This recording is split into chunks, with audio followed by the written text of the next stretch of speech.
but the tides were all wrong. And I said, these high tides, if she's in the river, this is when she'll come out. And sure enough, she did. So, on that note, Andy, we're going live. And, yeah. Okay. Thank you. Police guidelines. We can't talk any more about. That's fine. Yeah. Right. Okay. So, right. So basically, we're going to. Anyway, thanks for that, Andy. None of that was recorded. It was just I just got online. No. Right. So I do believe we've got a little bit of a disturbance from the camera from Margaret. I don't know what the problem is. Today we'll be looking at. Well, it's actually Margaret's fault. Margaret, I wish you'd not open your mouth in these lectures. And tell us about archaeological sites like Shap. Oh, right. Oh, good. I'm glad you had a look at that. So we'll be comparing Shap with Shap Avenue with the Dorset Cursus monument. So I thought that would be that would be fab. That's good. So yeah. So both sites have something in common. There's not a lot left of them. So a lot of mucking around and sort of tampering and so on. So it would be good to compare like for like monuments, which in two different categories. So David, any news from you this week, lovely? No, sorry. Okay, right. We're going to do Peter S. You're on mute, Pete. Well, nobody wants to hear him anyway. It's boring. No, I haven't been out anywhere. Oh, Pete. Oh, no. I love Peter bits. He gives us as good as he gets tomorrow anyway, so he'll pay his revenge. Right, Margaret. Oh, your camera's fine now, right? I think it was some of your witchy stuff that did that. Right, Margaret, anything you'd like to tell us this week? Well, I've been delving in my library.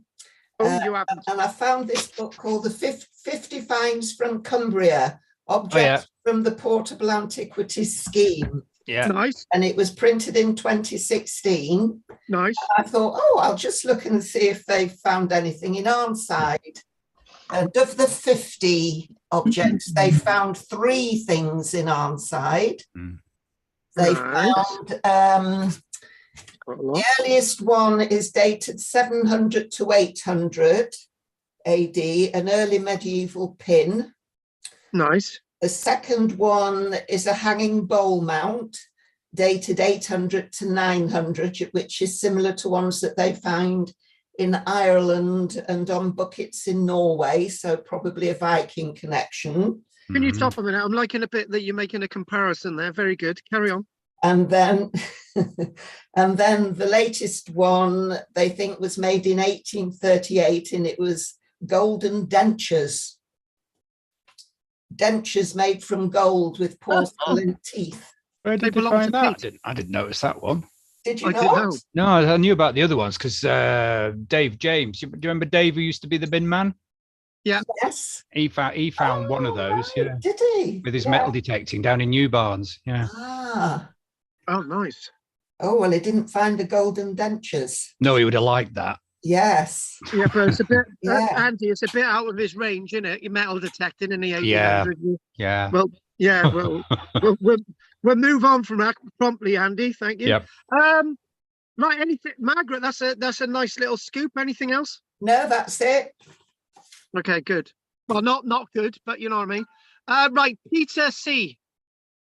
I had 2 bits actually, but I don't know if someone else is going to mention one of them. The first one was the 2 million year old stone tools in Kenya.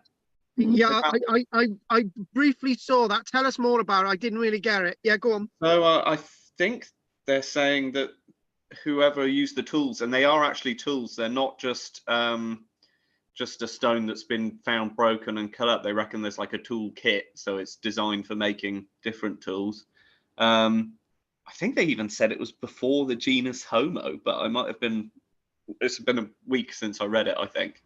But it's a long time ago anyway, especially for sort of a relatively complex set of tools, I think, as well, rather than just as I say, just like a hammer stone or. Gosh, that takes things way back, doesn't it? Yeah, much I further remember back. picking up an image of Australopithecus on those ones, but the fact of the matter is that one thing that we've been looking at, Peter, is very much along the lines of everything diverging, and when we look at us now, we're basically a mix of everything. So which hominid would that be from? Would you say? But it's not Homo habilis or Homo erectus. I think it's one of the other evolving hominids. But then again, that's neither here nor there, because all these types of hominids we're now starting to see had their own little advances. And as you know, the Neanderthals didn't give us anything, did they? They didn't give us art or speech or singing or musical instruments or anything like that. But And don't forget the various diseases that we're susceptible to or not. And it's just evil red-headed women that attack you at night. Yeah, they didn't give us that. I think you had a good escape with your Karen. She hasn't got red hair, so there you go, Andy. Where she's counted as a strawberry blonde, so there's a bit there. And she's certainly got a temper. Oh, did I say that? Andy, you shouldn't even walk into that one. No. Right. What about you, Pat? Hey, Pete had another one. He had two. Oh, I did. But I can wait. Go on, No, we want to hear it. It was. Look at that. Look what Pat's showing you. Ooh. Well, hang on, Pat. Hang on, Pete. Where am I? It begins with a P, and the other word's I. I don't know. I can't spell it. Pentra Ifan. Yeah, that's it. That's the one. Yeah, Pentra Ifan. Yes, I was there. Oh, And, that looks interesting. Yeah, I was telling my husband. I was should have telling my bumped in on husband how all this soil was above it and all eroded away and blah blah blah blah. And then I picked up the I took a picture of the words they put near there, and the words said that they think now that it was a monument, because it's like a 16-ton blue stones on 3 points, sort of hovering there, and they think it was in the middle of a bigger monument. Wow. And Rivers was there. Remember Rivers? Yeah. Okay, he was there, 1884 or something. But I was there today. So Excellent. yeah. We don't come across rivers at all anymore. But I'm glad they're sort of my revise of history is what we're looking at now. So that's good. Yeah, they never found any bones there, and there are a lot of other stones. So maybe there was a bigger monument, and this was or maybe there were never any bones there in the first place. Yeah. Ooh. I was on top of a hill. You could see for miles. You could actually see all the way over to the coast, a little bit. So it's spectacular. I'm loving this making things relevant, Pat. And obviously everything that you've learned from me over the years has come into its own thing. Yeah. Even me dressing up as a pirate meeting you on the street in Newquay, which is rather interesting. So talking about that quickly, Pat, I had my famous friend, apparently Porthcawl Town Council want me as a pirate. Ooh. I'm going up in the world from Newquay. Right, anyway, thanks for that, Pat. Andy, anything else you want to say quickly before we crack on? No. Right. Thank you. Okay, what we need to do is Adam and Peter, I need to have a chat with both of you at the end. You haven't been naughty little boys. Don't worry about it. In detention. No, I got to have a chat with him, you see. Anyway, so what was I going to say? I was going to say, Adam, anything else you'd like to tell us? Nothing to report. That's a shame, because I needed you to say something whilst I sort out a technical issue. Right, okay. Peter's still got his other story yet. It's in the bag. Oh, God, I was hoping to avoid it. Right, okay then. Right, Peter, give us that story. Go on. Was it about Sorry about King Arthur, is it? I've already forgotten it now. Evidence of much greater Roman occupation before 43 or whatever it is, 44 AD in the southeast of England. Ooh. And they're now deciding, well, they want to, there's a lot of people saying they want to rewrite the idea of the Claudian invasion, seeing as it more of a bit of a propaganda exercise, and that the southeast of England was actually a lot more pro-Roman previously to that. Was it Julius Caesar's landing? No, the Claudian invasion. Margaret, let me follow on from this. Peter, yeah. do you see my two thumbs standing up in the air? This is something that I have been saying for a very, very, very long time, and Andy, it's something that I have been saying in every lecture about the Romans. I've been saying that sort of you've got 56, 55, 54 BC. You've got that sort of Julius Caesar incursion, and basically I came, I conquered. People started sort of becoming Romanized. There's 100 years then. There's actually over 100 years before the Claudian invasion. And I would argue that with the Caligula invasion, it was very successful. It's been scrubbed from history in 39 AD. And very much when we talk about Fishbourne, and we talk about the stuff, the finds at Welwyn Garden, and we talk about Colchester, massive Roman evidence. Yes, Peter, it's there. I'm not sure you can count collecting shells as an invasion. Andy, I believe Andy. I believe Andy. Oh, damn you, man. Sorry, couldn't resist it. Oh, yeah, shut up, Andy. At least they put I them in don't their believe helmets. that. Yeah, I don't believe that for one moment either. And Andy, I put I can say it on YouTube, but I can't say it on TikTok, right? I put a joke on the other day. It says, American accent. It says, what did Adolf Hitler keep up his sleeves? And I said, obviously, his Andes, but I couldn't put that on TikTok. I thought I'd put that on there because it's a military thing. Oh, forget it. I've really bombed on that one. Right. Okay, then. Right. So what I want us to do, I want us to look quite nicely at this site at Shap. It's the Shap Avenue, and it's. I've got some gen I want us to look at. I don't want to spend a massive amount of time on it. We've talked it quite a little bit now, and 15 minutes we've been on chatting away, so that's fine. We mentioned Cursus monuments last week, and for people to actually get something out of this week, they really need to sort of get something close at hand, i.e. an avenue at Shap, and then try and get us down to Dorset. And I think this would all be sort of nice to try and get a bit of a comparison with these two sets of monuments. I thought I actually had a feeling that Peter was going to mention the Roman thing there, which was great. And what we are going to do, we're going to crack straight over to sharing. Sharing is caring, as we know. And Peter, I think Peter's trying to stylize himself on me with beards. You know, beards thing. It's a boys thing, beards. Right. Yeah. So okay. You're a hero. yeah. Well, now steady on. Hang on, just my beard, hero.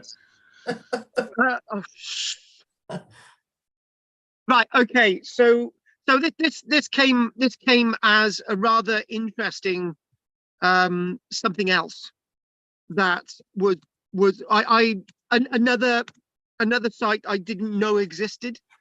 I will mention that, and it goes in with the mind that when we think about the life and the landscape of the Neolithic period, there is so much that is out there that we only have an inkling of, an idea that of the sites being there in the first place, let alone what they were actually for.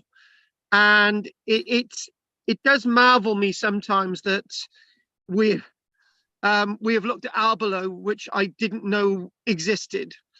Obviously, I knew about the Stonehenge monuments that we did last week, but this monument this week, the Stonehenge Avenue, it is for me something completely new. Obviously, this is a nice sort of overemphasized illustration from the 1800s, and it would be interesting for us to try and gather where this monument actually is. So we'll scroll through these images to give you a feeling. There we go, bits of the monument in walls. There's Shap, and there it is, and what we got, and there it is. So on the basically very, very close to the M6 is Shap, and it's obviously not far away from our wonderful Arnside.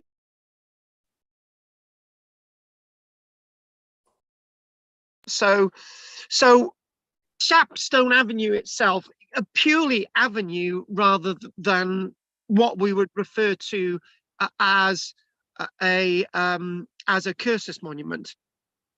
And we did actually define last week the difference between a Cursus monument and avenue.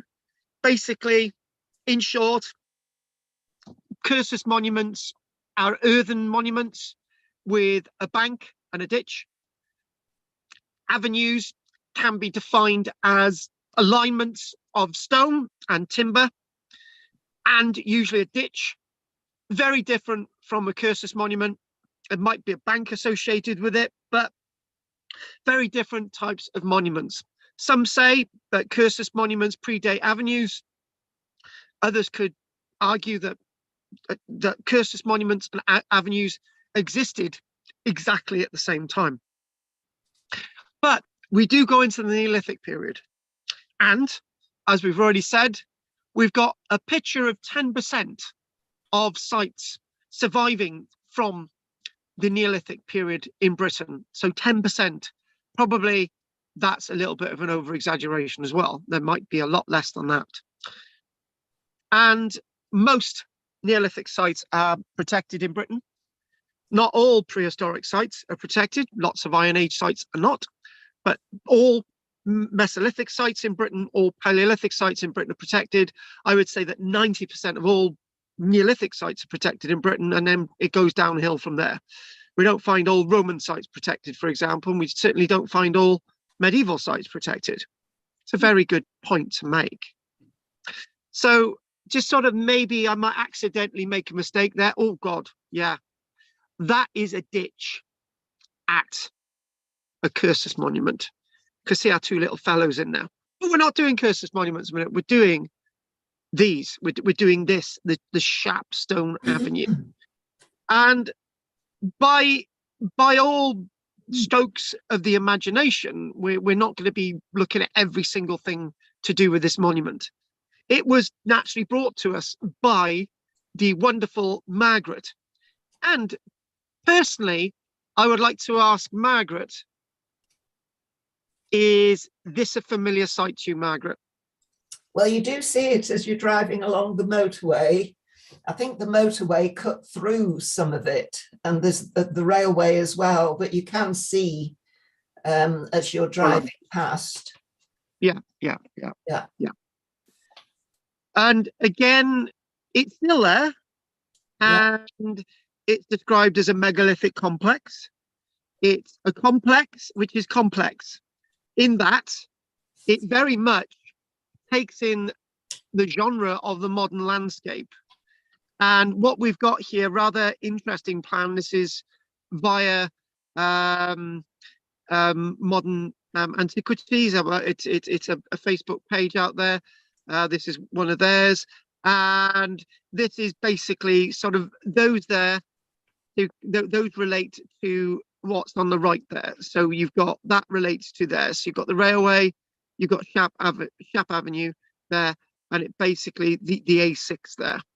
So obviously the plan on the left is what is on the right, and you've got Scalau Hill, which you could think, you know, is that a natural hill, or is it something like Silbury Hill, or is it something like Glastonbury Tor? We're not doing that one today, but you can sort of get an idea from this that there is a trail of stones that sort of go off for the length of 2 miles, a 2-mile avenue, and mounds, burial mounds, whatever you want to call them.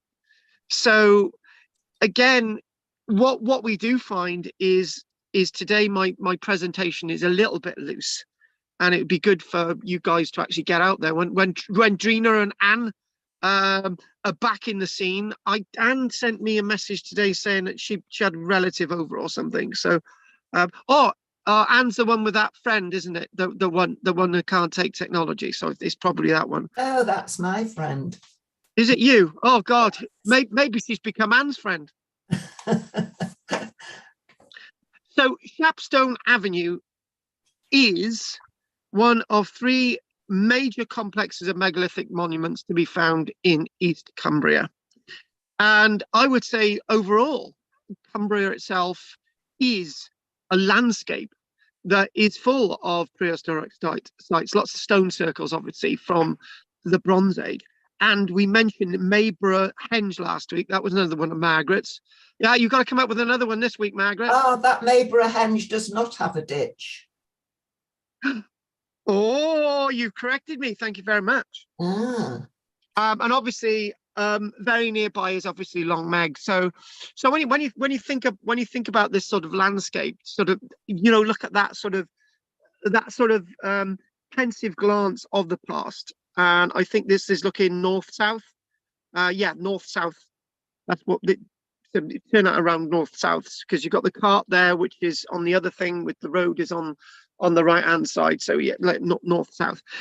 So Cumbria itself is like lots of other places in Britain, which we've missed out Cumbria a lot when we've looked at the Neolithic period, really. But it's got its stone circle, it's got a henges, it's got these cairns, it's got these standing stones, usually grouped in sort of concentrations around the landscape. We see that when we look at the Thornbury henge sites that we actually looked at last week, where you've got the 3 henges, maybe more, and everything else there. And the monuments around Shap form an avenue running to the east of the river Lowther, along a main route to the north. The Long Meg Complex runs along the River Eden, and we've got Mayburgh Henge. This is still looking at those three sites. And the other henges, more than one henge. I think you mentioned it that last week, Margaret, along the River Emont, near its confluence with the River Lowther. So basically, it's sort of linked on the eastern side of this wonderful county of Cumbria. So when we think about the Shap Avenue, and we can't really get complete ownership of the true extent of this 2-mile long avenue, and it's no doubt been affected by copious modern changes and copious modern alterations that make us being able to understand the Neolithic and later past very, very complex. So that's why it's so important to have an intact landscape, as we saw with the 3 henges last week. And it's so important to have Salisbury Plain as a landscape of archaeology, which is relatively intact, and the landscapes of Dartmoor as well, and little bits of Cornwall, that you see bits of sort of standing stones and sort of things all over the place, and it's best not to encroach on that. And I think Peter talking about the ponies earlier on, and don't encroach on the ponies. Well, let's not encroach on the archaeology. It's the same sort of thing. Some stones, naturally, lots of stones from this sort of enigmatic landscape have naturally been lost. If we look at these stones, and we sort of take a little look, and we sort of go back again, and we sort of feel them, and we see them, and we love them.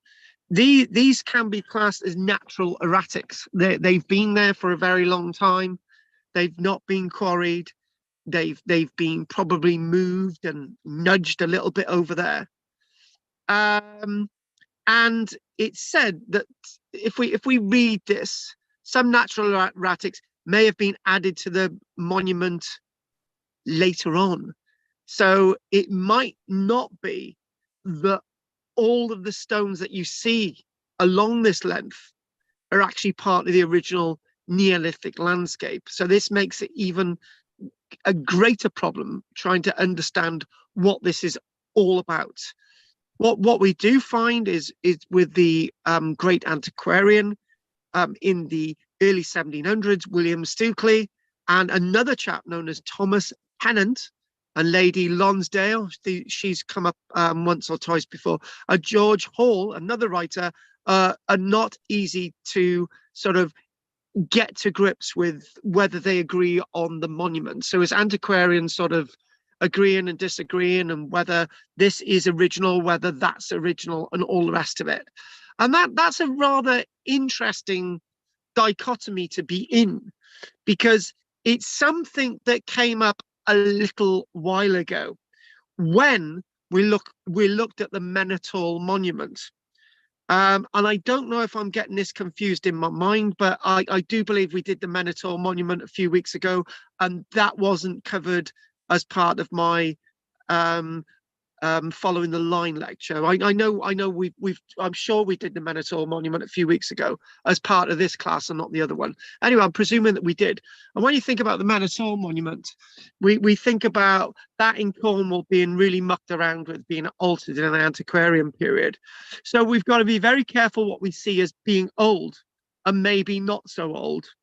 And again, we've got to go back to trying to dissect some of those monuments that come in the remit of reconstructed archaeological monuments that are actually not Neolithic, that that people have come along and actually said, oh, well, this is what we feel the Neolithic looked like. So again, these stones, are they all contemporary or not? Then again, the big question is anything contemporary in the past? And the answer is no. Everything's always been changed and altered. And the avenue may be seen in the context of the valley in which it is placed. Is pointed out by one of the writers that the view to the east is restricted, that there may have been more to the monument than we think. And a southern terminus of the lines of stones may have ended at the stream, as we saw with the Cursus monument, not the avenue, but the Cursus monument at Thornborough sort of Henges last week. There may also have been a spring within the complex. Again, we're obviously these changes in the modern day and age have altered all these things that we're talking about. All of these features are similar to ones found at the Long Meg and Mayborough complexes as well. The Sharp complex has stone circles and cairns to the east of it. For example, this is another site I've not visited, the Hardendale Stone Cairn, Castle Howe, Steel Howe, and the Oldendale monuments. So there's lots of other monuments other than this monument in itself. And in addition to the northern focus, so if we sort of get to that little map there, we're sort of, there we go. If we get to that little map there, in addition, the northern focus of some of the stones of the Shap Avenue appears to be sort of a landscape of mounds, as in Scale Low Hill. And the southern focus of some of the stones of Shap South also seem to be maybe linked to some burial mounds that are actually not on there. So the actual arrangement, so if we think of this and we think of this, and this for me is rather interesting, but a bit of a dichotomy. Do we actually see everything there as being contemporary? Has that been moved around? It surely has been moved around and changed to make that boundary. It looks too sort of linear. And obviously that little bit of a description we've had off Margaret, yes, you can see it from the road. The actual arrangements of the original stones in the avenue can no longer be determined, at least without excavation. So obviously we need to dig the ground to try and work out where all these stones actually were originally. That somebody may have nudged a little bit of stone over there or a little bit of stone over there. And it's not something that's unusual in archaeology. Years ago, and this is something that we might come to again. It's a Neolithic monument in near Bridgend in South Wales, there's a site called By Eastwood Chamber, By Eastwood Burial Chamber. And about 60 years ago, it was standing in the field, and I think I may have taken Pat there. It was standing in the field and it was minding its own business. And the farmer thought, oh, it's in the way. So he sort of bulldozed it into the hedge, the whole monument into the hedge, right? And you go there today and you think, oh, you know, this monument itself, you know, was must have collapsed in antiquity, and it didn't. It deliberately collapsed 60 odd years ago. And we know that because one of the group on the party had spoken to the farmer one day and they said, oh, my dad did that. My dad did that. And you're thinking, it's nothing to be bloody proud of, Andy, is it? So it's suggested that there may have been more to this monument than we think, right? And if it mentions it in black and white here, but what we're going to do, we're going to go back to this and we're going to think, well, you've almost got something odd going on there. There may have been two avenues, because if you look, there's sort of an alignment there, or maybe there's not, and this goes off in another tangent. So there may have actually been two avenues running alongside each other. One avenue running up to Scalau Hill and the other avenue going south towards Keld. And my notes tell me this. It suggests one consists of a single more widely spaced row to the west and northwest of Scalau Hill. So those are the ones there, T all the way to Y and so on. And it's suggested by another writer that there seems to be two rows of stone. This is what Aubrey Burl suggests, a double row more closely spaced. And it's obviously said as well that there's whole stone circles missing in this. And there was a stone circle which is now completely gone, which is sort of south of what's known as Kemp Howe there. Kemp Howe, there's a whole stone circle missing, which we know about. We know a stone circle existed, but it's now gone. And the two avenues form an arc to the west of Shat Village, if you want to call it an arc, moving slowly towards the northwest. And it's pointed out that the geological composition of the major pyramidal shaped stones, right, differ from that of the other boulders in the complex. So there's different boulders. So basically there's a pink type of granite used with some of the stones, and other stones they don't use a pink granite. In other words, it might be that, and there's another suggestion that maybe one or two might have been quarried as well. So some might have been geological, some might have been quarried. And that's rather interesting because it makes us think that there's nice sort of image here, the Shapstones. This might have been the sort of southern section of the 2 miles. Again, 2 miles of a length of stones. It is quite a fair bit. And, you know, it's thinking of that, and it's understanding this, that this is a very complex monument. And if, for example, the M5, it's the M6 motorway, isn't it? If the M6 motorway actually went directly through this, it would have been gone forever. It could have just obliterated the whole thing. So, you know, you could think that when you're looking at this monument, we must be happy to think that at least we've got some of it left. And what we're going to do, we're going to go through a little bit of a description of some of these stones, and then we'll sort of mention a little bit about the dating purpose, right? And what I might do, I wasn't going to do what I'm about to do, right? But I was meant to do this sort of really brief, and just to give you an overview. And I was just going to basically go onto the map, and I was going to go right at Scalau Hill. There's this and that, and then there you go. These stones mean this. So what I am going to do, I'm going to go off here. and I'm going to go onto the internet, and we're going to see if we can track down these stones and actually see them, right?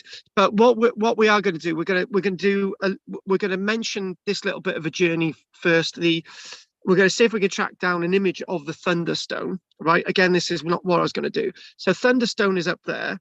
You've got Scalau Hill Barrow. So there's a barrow. There's Aspers Fieldstone there. There's a Goblin Stone there. And you've got what's known as the South Shap Stone Circle, which looks like there was it's saying that there is something left of it. So it was flattened, but there is something left of it, rather than my notes saying that there was nothing left of it. So nice to correct myself there. So what we're going to do, we're going to go on a bit of an adventure. Let's I was criticized a while back that, you know, I occasionally jump onto Google, but sometimes when you're in a lecture and you've got a bit of a flow, you like to sort of add extra things, and that's what we're going to do. This again is a little journey thanks to Margaret. So if we could type in the Thunderstone, and let's see if we can learn a little bit more about the Thunderstone. Right? Nope. Are we going to see that if we type in Shap? See if we can get an image of this one. Shap. We might be able to get that. Hang on a minute. See if we can. Yeah, we're going to get one. There it is. That's a bit of a beast, isn't it? Ah, nice. The Shap Stone. We're loving it. So obviously this is up in the north there, as we said earlier on. We mentioned about sort of may have been 2 avenues according to Aubrey Burl and the writer Claire. But this itself up there next close to Scalau Hill Barrow. So the Thunderstone, the avenues, this is described as a major stone. It's described as a massive stone. And it is quite some distance northwest of this sort of this one stone circle. So it's saying there's 3 kilometers north actually. And it's northwest of Scalau Hill. And this stone was not set into the ground. Well, yeah. But lies on the surface left by the retreating ice, so may not thus be part of the constructed avenue. But tell you what, it's there. You may as well use it as part of a monument. And that stone itself reminds me of the massive stone on the Gower, known as Arthur's Stone. In fact, that stone is practically exactly the same shape as Arthur's Stone on the Gower, which we will mention. It's a wonderful chamber on the Gower. And again, I think I've been there with Pat as well. So the Arthur Stone on the Gower is huge boulder, and it's a glacial boulder, exactly like this. And what they did, they actually undermined it. And I mentioned this, that they sort of undermined it on one corner, they put a stone there, undermined it another corner, put a stone there. And eventually, the stone is floating in midair, right? And it's a stone, absolutely huge stone like this. And you're thinking, well, it has to be part of the monument because it was part of the landscape. And you're thinking, well, hang on a minute, Carl, if one author's saying it may not have been part of the avenue, how do you know it's part of the avenue? Well, it was there. It's undoubtedly part of the avenue because it would have been seen. People would have thought, oh, that's part of our history. That's part of the landscape. Actually, what I should be saying is part of the landscape rather than trying to prove it's part of an avenue. It's part of the Neolithic landscape. So we'll give us that.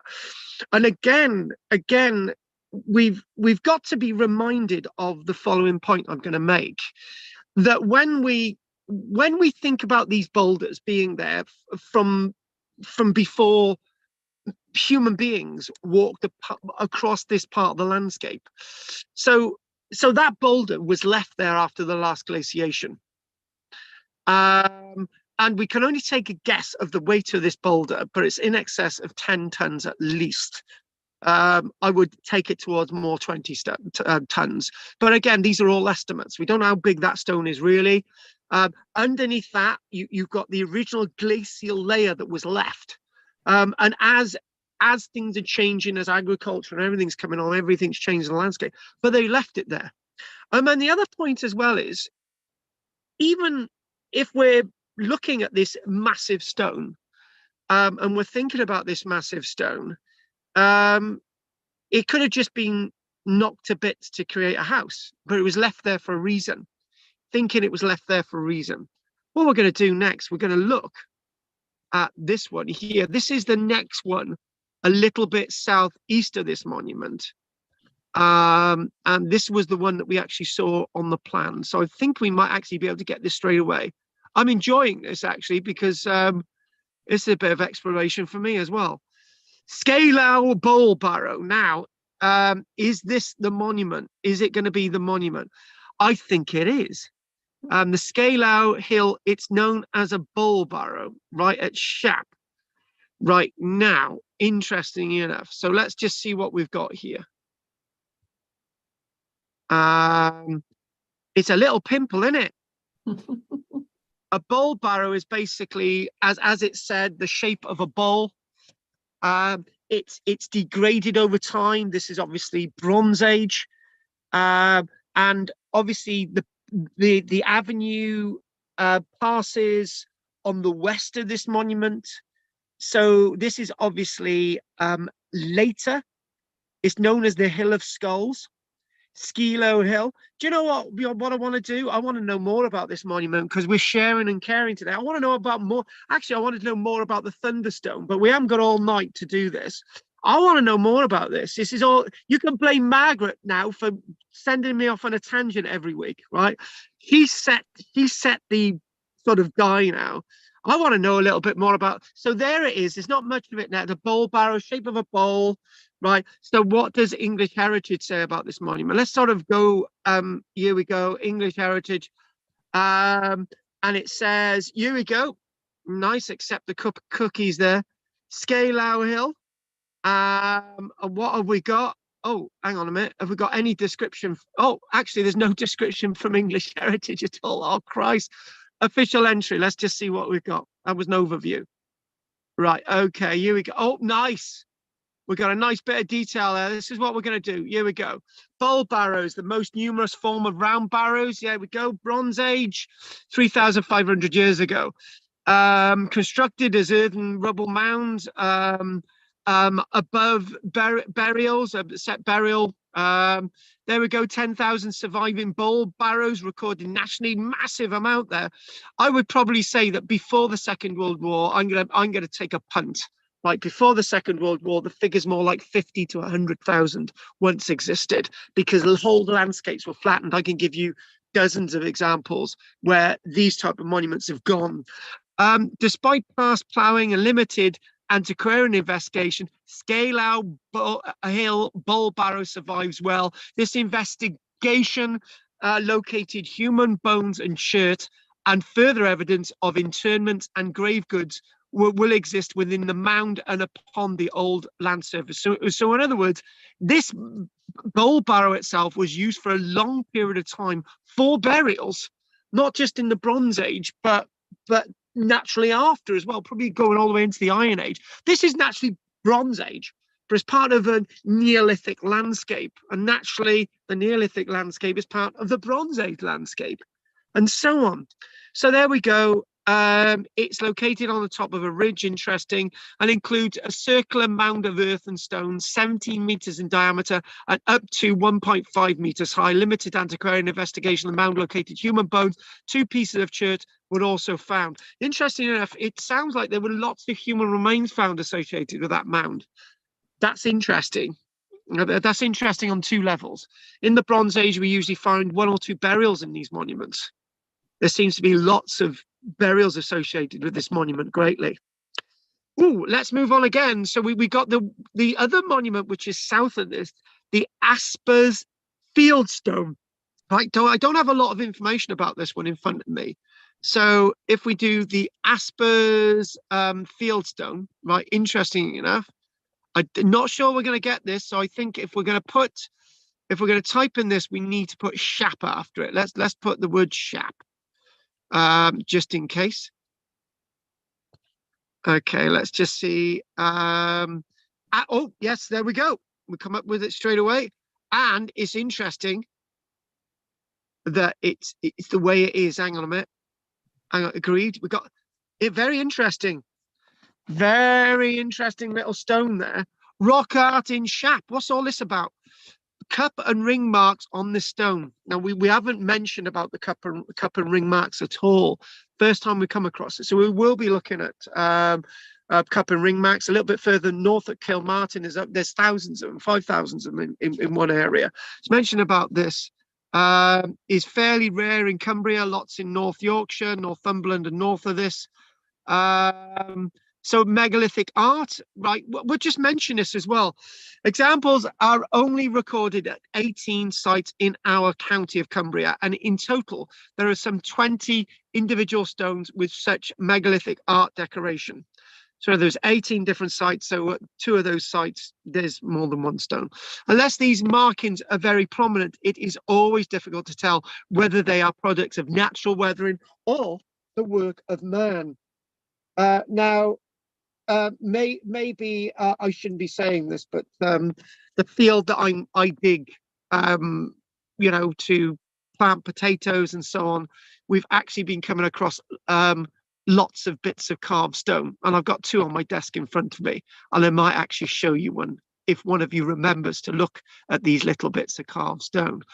But carved stone are usually generally very, very rare. And it mentions there Little Meg is probably the most famous decorated stone, but there are 2 possible examples in Sharp. Interesting there. So the Aspers Fieldstone, nice little bit of information. It's showing you we've got some these here. Oh, and the other one there, the Goblin Stone, which is actually the next one we'll be looking at. We don't need to search any further for that one. The Aspers Fieldstone stands on private farmland about 150 yards to the north of Goblin Stone at the northernmost end of the Shap Avenue. So this is the second of the avenues. So you've got the avenue, which is towards the west of Skeller Hill Barrow, and you've got the other bit of the avenue then that goes south of this. So the northern part of the southern avenue, or the second avenue south of this, according to Aubrey Bull, it is large, partly toppled megalith, and on its southeast corner can be seen, though quite eroded cup mark surrounded by an incomplete ring. We'll look at that in a moment. We've actually done lectures about these. The cup is about 5 centimeters wide, not sort of, probably about the size of my drinking cup here, by 2 centimeters deep, and the ring about 20 centimeters in diameter. Nice, sort of midway of the length of a ruler. Much of the surrounding rock seems to have been worn smooth, and in design bears a close resemblance to a stone at Little Meg. Do you know what, right? I know you guys, most of you have been to Little Meg, but we need to look at Little Meg in the future. We really, really do. To the right of this mark is another deep cut mark near the edge of the stone, and the southern side of the monolith is covered in peck marks or small bowls. So there we go. So I'm thinking we're talking about that one, aren't we? That cut mark there with a circle around it, but you've got something over there on the right as well.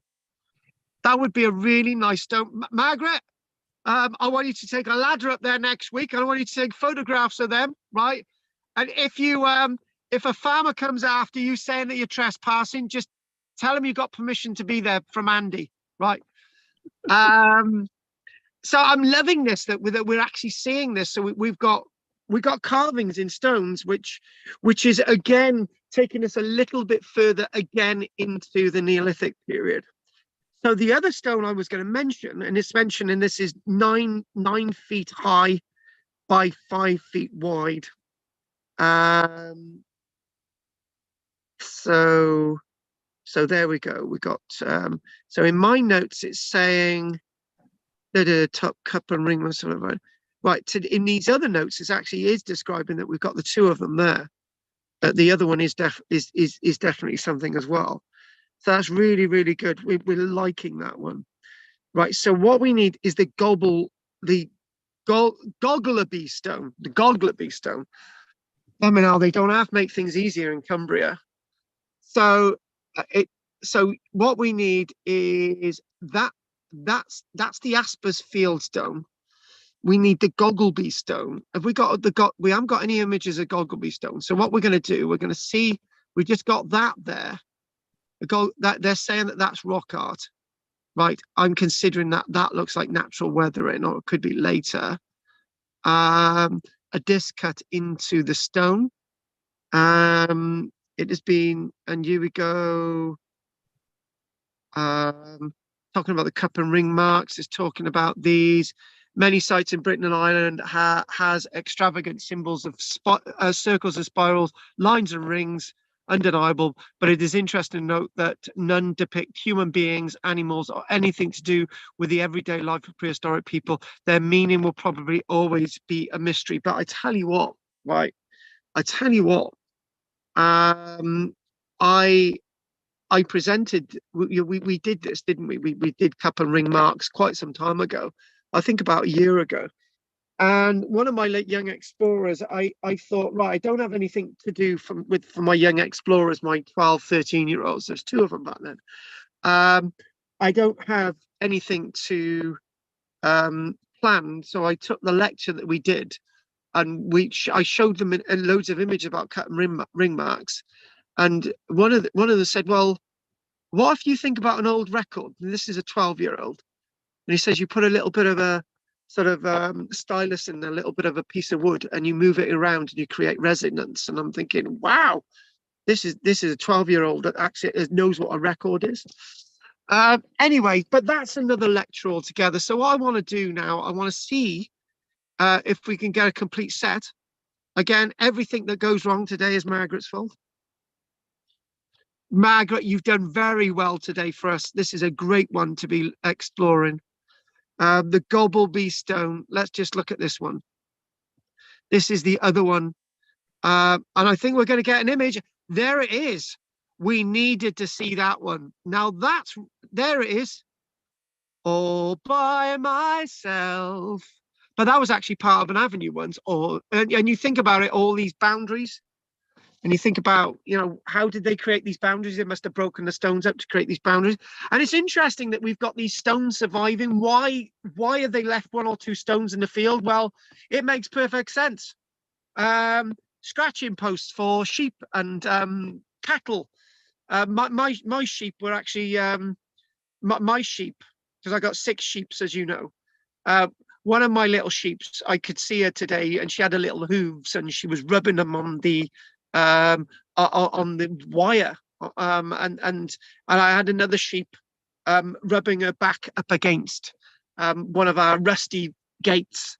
And if you leave these in the field, well, at least 1 or 2 stones in the field, they're perfect for animals to rub up against. And look at that there. Now I'm gonna go. Yeah, he looks rather trendy. That's Pete there in his younger years. And that's the other Pete. So I'm going to guesstimate that is probably roughly between 10 and 20 tons in weight. Now, this is the Goblin Stone. Now, there were, by the sounds of it, there were lots of these once, and we've got very few of them left. Goblin Stone. Yeah, go on. There's some very interesting stripes across it in the middle there. You had to notice them, did you? Sorry. There are. And actually, again, another stone I think I've been to with Pat. Pat, can you just get out of my life? Another stone I've been to with Pat, I think, was a standing stone on Pyle, which is near Bridgend. It's overlooked by the M4 motorway. And remember that one, Pat, that was in the middle of a field? There's a big chunky stone in the field. No, I can't remember. But if you can, Pat, there was a big chunky stone in the field, and Andy, it looked like somebody had actually made the stone look like bark, right? And interesting, you've actually spotted that, and maybe what we should do, actually, Andy, I'd like to muck around with the images here and see if we can get some more images with that. It might be a screw of the light, but see if we can find it. Goblin Stone is south of the Aspers Field one. This is part of the other avenue. It is located in a field down a back road. The Goblin Stone is about 10 feet high. No. No. They could be wrong. very tall blokes. Yeah, it's 10 feet high. And it's got a cup mark on its north face and an artificial shallow depression above it.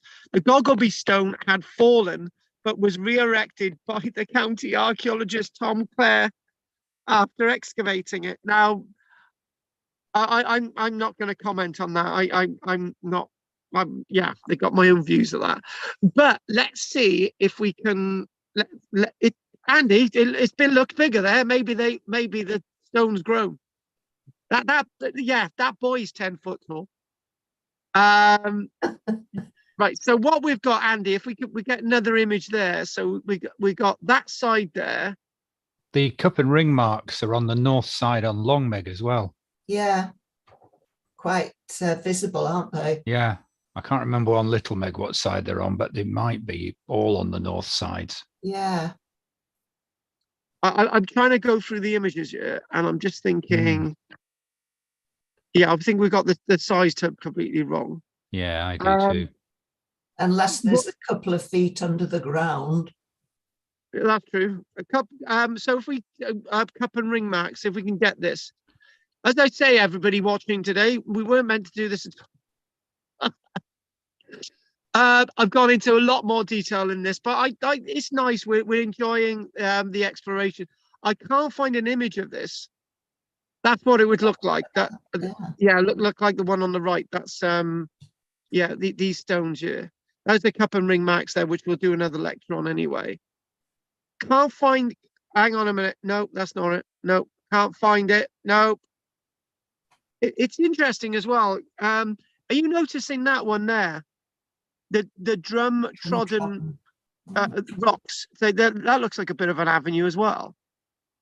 It's interesting that there's many more of these things out there. We haven't got another image of. Maybe we could try and find one for next week. But really interesting chunky stoneness. I'm going to make a comment. It's been reconstructed by the county archaeologist, being re-erected. And Andy, I'm just going to be a bit nasty. Maybe it may have been reconstructed the wrong way round, and maybe. But then again, let's just go for the cup and ring mark being, or more likely the cut mark rather than the cup and ring mark on the north face. He was quite a careful archaeologist, Tom Clare. I remember him. So I would be surprised if he got it the wrong way up. I know what you mean, though. No, Andy, I'm not actually criticising the archaeologists. No. What I am doing is no, Andy, I'm wrong. Right, I'm not criticising the archaeologist, and I'm not criticising his technique, and I'm not. I know re-erection is a questionable sport. Yes. Yeah, I'm actually not. I'm actually jesting with you there, but the actual re-erection of the stone, I when we look at that reconstruction lecture on archaeological sites, you'll understand again what I mean. But what I'm going to do now, I'm going to double check on the time. It's 8:44. What I'd like to do is I'd like to break precisely after an hour, and I would like to look at the last site that we were going to look at. And I'm not really sure we're going to actually see anything on this one, but we're going to give it a go. So the remaining site, Margaret, as you're the one who's decided all this week, what is the one that we need to still look at, Margaret? We need to look at the south. Margaret, she's coming through now in my earpiece. Margaret said the South Shap Stone Circle. That's what. Thanks, Margaret. Thanks for telling me about that. There's a lot of stone circles up there. Margaret, I don't want to do them all. No, but I've seen stone circles that are not listed. They are circles and they're very overgrown with bracken. Yeah, this one's not a circle either because there's only half of it. Yeah. Yeah, I've seen some outside shap. On my journeys with the dog, I've come across quite a few there are quite a few circles that are overgrown, and I've thought, are they boulders? Are they glacial boulders? But they are in circles. So no. What's being said? Right. Well, what's being said is that We've got an illustrate, right. It's being said that some of those there, the one in the middle, right, that is part of the Camp Stone Circle, but that looks like it's part of an avenue alignment. But it's also said that it once looked like that. Right? Back in the 1700s. Yeah, it once looked like that.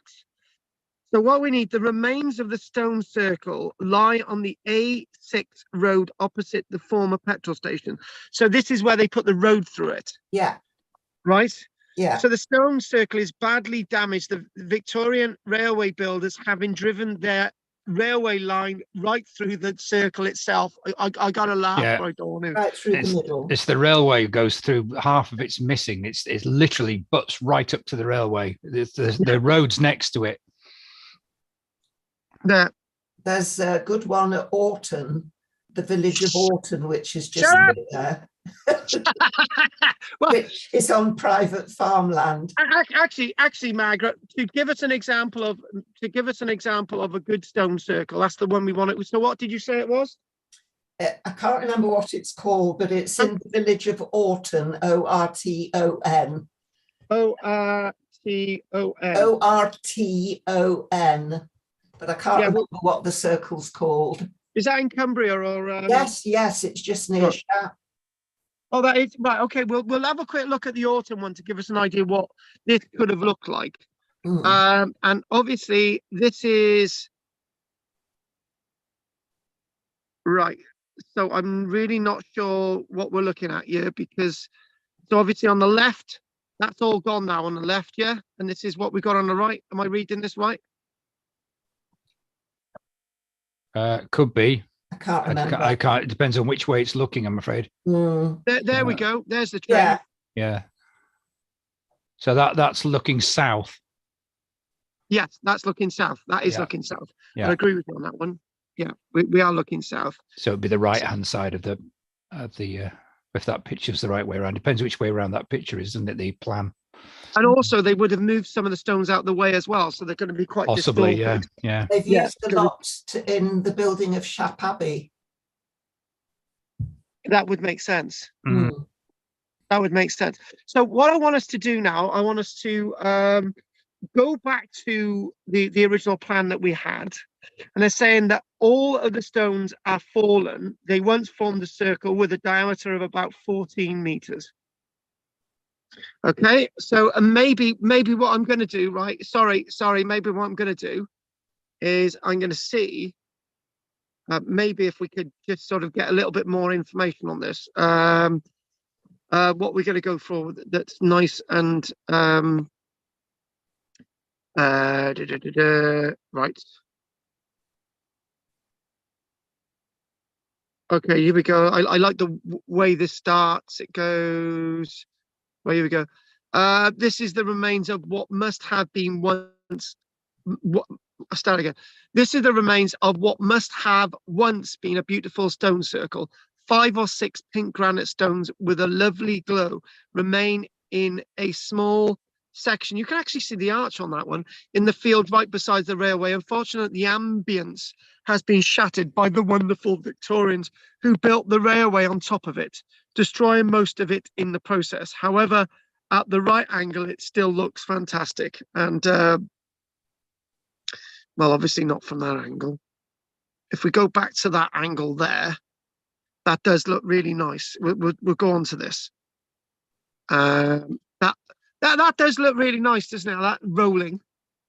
Obviously, if you put your fingers in your ears, you can get an idea of that. And maybe, and it's the other point I'm going to make, Andy. Are we always thinking that these stones were erect, or they may have just been pillows like that? Maybe. That looks like a nice ridged landscape behind it as well, doesn't it? Yeah, and this is the type of thing that you would find perfect in regards to an alignment of something like a Cursus monument. Yeah. So what we are going to do now, guys, we're going to oh, there you go. 1,864 people have watched that image, so that's good. So what we're going to do, we're going to go back to those images that we had earlier on. I've actually enjoyed that because it's been an adventure for me as well. So, and what actually, actually, Margaret, as we're still on it before we go to the other images, right? Describe where this Orton circle south, isn't it? Orton, is it? It's south of south. Oh, well, it's not called the Orton Stone Circle. It's is that Gamelands? Gamelands Stone Circle at Orton, and it's on private farmland. Now I'm loving this one already. Look at that. Mm. Woo! Is that me, or is that a railway or a road there? That's a road there. That's a road, yeah? Road. Yes. Road. Yeah. Do you know, I'm loving the ambience of this because it's That's a nice one, that actually, isn't it? It is almost complete, isn't it? Yeah. But what I can see, those are sort of modern parch marks there. Yeah. It's almost as if where the two modern parch marks are, the stones are missing. Yeah. Mm. That's interesting. Somebody's driven through it, haven't they, in a way? Yeah. Maybe it might just be the way the parch marks are, but I'm liking that. And one thing that I am liking is that it's almost as if the wall respects it. Yeah. You know what I mean? It almost as if. God, that dates the wall then, doesn't it? Yeah. Yeah, it dates the wall. Pre-1800s wall. Yeah. Yeah. Yeah. I'd love to do a little bit of geophys around those gaps to find out whether there were stones there or whether there, because there doesn't look to be any marks at all, does there? Like there weren't any, you know. I bet there were. Ooh, No, hang on a bit. Let's not I'd call like it. to think there was. Let's just try, and if we can get a plan, maybe just to type in plan. No, we need to put the right name of the site. Remind me of the name. It's Green what? Gamelands. Right. Okay. Gamelands. Wonder what they used that for. Games. That'll be the Lonsdales again. Lady Lonsdale owns the land that all that's on. Yeah. Typical. Plan. Yeah. Yeah, I told you we'd come across her a few times. Right, okay. Have we got a plan? Do we have a plan? No, we don't have a plan. But I'm liking that. That's one of the boulders in the wall. Yeah. Oh, yeah. Yeah. Fantastic. Is one we prepared earlier. Yeah. Yeah. Make it part of the wall. Why not? Or was it? Maybe it was already there and they built the wall over it. Probably. They do in the Kentmere Valley. They do. Yeah. Yeah. No, that's the Swinside Stone Circle. That's another site altogether. We won't do that one because our minds are gonna blow. Hang on a minute. That's west of Keswick. Now, Andy. Oh, look at that. Yes. Smell of water. It's still got nothing on this south side though, has it? Or whatever it is. Southwest. I like that little sketch. I'm liking it. Yeah, it's good, isn't it? So there is nothing on the right hand side. Yeah. And can you know that image that we just seen of the stone, right? Yeah. Yeah, but the stone wall south of it. Yeah.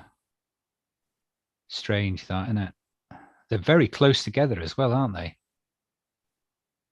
There is another thing, Andy. It's just that stone wall might actually, so they moved the stone wall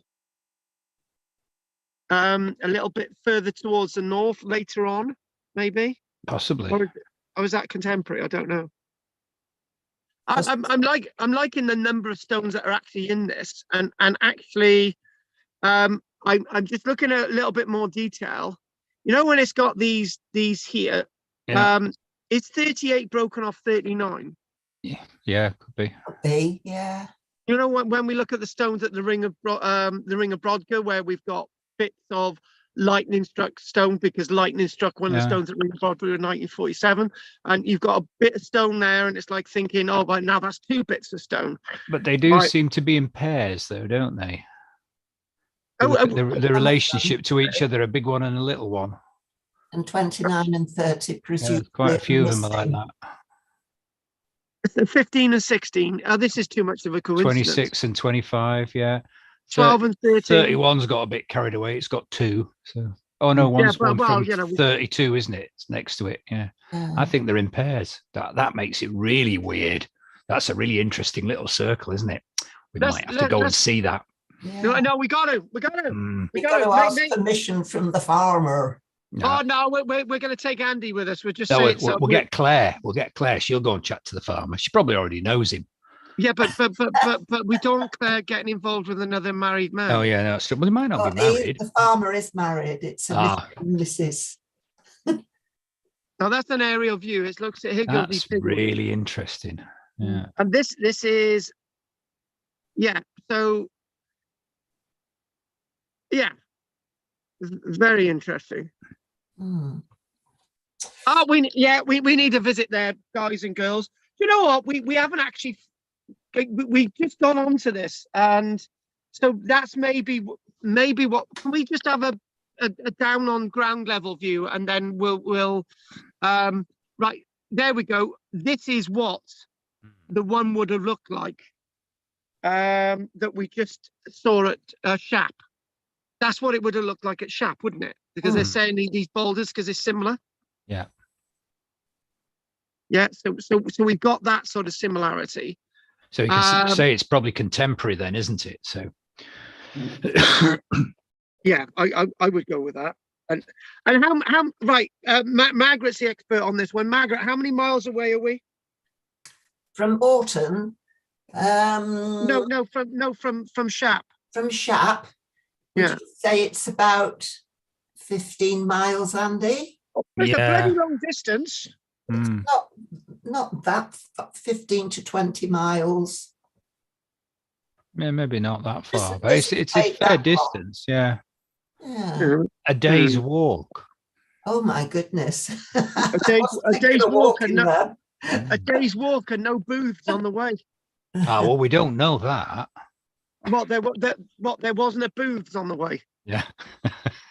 There's a big quarry at Shap, isn't there? Is it? There's a couple of works. Yeah. It's a lime works. Yeah. I didn't realize it says on. I was just looking on the map. It's actually owned by Tata Steel. Oh, that's where my son works for Tata. Yeah. Well, it's the lime for the steel works, which I didn't know. Yeah. Oh, so there is limestone there then. Yeah. It's all lime around there. Yeah. Well, okay. And there are lots, as Margaret says, there are lots of little stone circles around there. Lots of them. Yeah. I was taken to a place called Wet Sleddle. Yeah. I have a friend who's a geologist, and he wanted to show me an old deer trap, a very ancient deer trap. And it was so boggy, we didn't find it. It was just a complete bog. That's why it's called Wet Sleddle. Yeah. But there was a stone circle there. Yeah. Yeah. Hang on, stop a minute. When you talk about an old deer track, you don't mean deers. You mean what do you mean? Well, an animal, a deer, an animal. What other kind of deer? It was just created by deers. It was a trap to catch deer. Oh, right. Okay. Yeah. Sorry. Okay, then. Right. Let's just finish up on this Shap thing now. And so dating and purpose. So it's our Tom Clare, the county archaeologist, that I would like to know more about this county archaeologist. He seems to crop up. He's still around. Is he? Yeah, he's retired now, but he's still around. I think he might still live in Kendal even. He did he was in, I think he was something involved in the Watercrook dig that my first digger went on, the Roman dig at Kendal in the late 1970s. He became the mayor of Kendal. He did, yes. He was a right nice lad. He was very interested in Arnside. To rewrite the pre-hit, right, here we go, quickly. We've gone off on a tangent, here we go. So Tom Clare and the LLHG members rewrite prehistory. Those who remember our failed attempt to get a grant for a major archaeological project at Levens Park will be reassured to know that our time was well spent. And they're talking about, rewriting the history of Levens Park, and that's all that's here. Anyway, quickly, what we'll do, obviously looking at an image from about 250, 300 years ago of the landscape, and obviously these stones within the landscape of Shap. So our Tom Clare suggests that the avenues, he said, obviously the two avenues, date from at least 5,000 years ago, based upon the evidence that we see from the Goblin Stone excavation by our friend Clare as well. So obviously Clare's linking those bigger stones, the Goblin Stone and maybe the Aspers Stone, into this sort of avenue landscape. So Tom Clare also points out that the Shap complex is important because of the lack of a henge or large stone circle like Mayborough or Long Meg, and obviously Mayborough has or hasn't got a ditch, Margaret. Shut up. One of you said it had agreed with me last week. It looked like it had a ditch. No, it's not. I don't know who these Cardiff singles are. The layout with its similarities to the other two complexes, plus the choice of pink granite. The large stones suggest a similar ritualistic rationale behind the monument, perhaps extended over several generations. And there we go. Every generation blames the one before. Right. So just quickly, obviously more of this, obviously drive through, you've got an avenue. It's great, isn't it? Avenue and Avenues by Christie. So there we go. That's obviously looking southerly. And this is what we've done. We've gone through this little trip. We've gone through the Thunderstone as part of the top avenue on the west of Scalo Hill, and obviously Aspers Fieldstone, Stone, and quite a long one, to be honest with you. And obviously the Kemp Howe circle, sort of probably indicating that maybe some of that there. There we go on the right there, isn't it? The railway track, that's where the circle is. That's where they're saying the circle is there. Just on the right of the word Howe. And obviously these stones here, nice little bit of a mark there. And these are those stones, isn't it, as part of the South Shap Stone Circle. And there we are. So what we're going to do, we will be going over to the an avenue. Well, not the avenue, the Dorset Cursus monument. We've just done an avenue. Flipping out, I've already forgotten. I must be getting old. And what we're going to do now, we're going to see if there are any questions. And I think that's a pretty good idea of getting some books over to Margaret, not Margaret, Drina. And that'll be good. So let we go. Oh, and we want to stop the share and stop share. Okay, right. Margaret. Well, I know you didn't want to talk about cup and ring marks particularly, but at a place called Chapel Stile, which is near Langdale, there is a big boulder there with cup and ring marks. They're kind of underneath. You have to dig down a bit to find them, but they're kind of, it's lined up with where the Langdale Axe Factory was. And at a certain time of the day, as the sun's going down, they are kind of illuminated.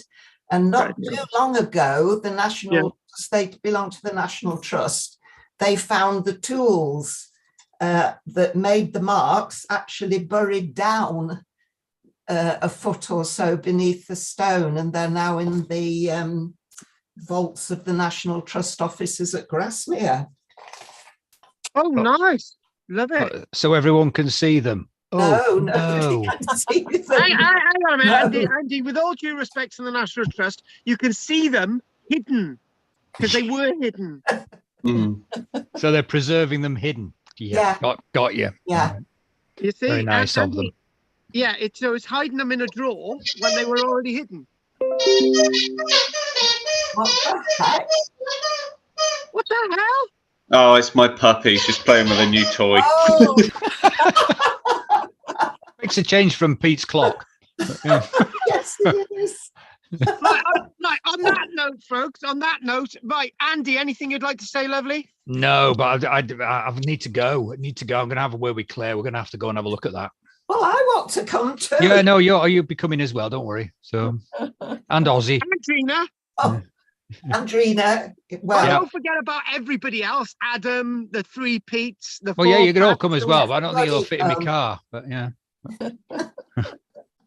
We've got to go. It's not. It's only about sort of about 20 minutes from here. That so 25 minutes. So, well, maybe half an hour actually. But Andy, go on a Sunday when there's no traffic, and it'll be fine. Yeah. Ooh.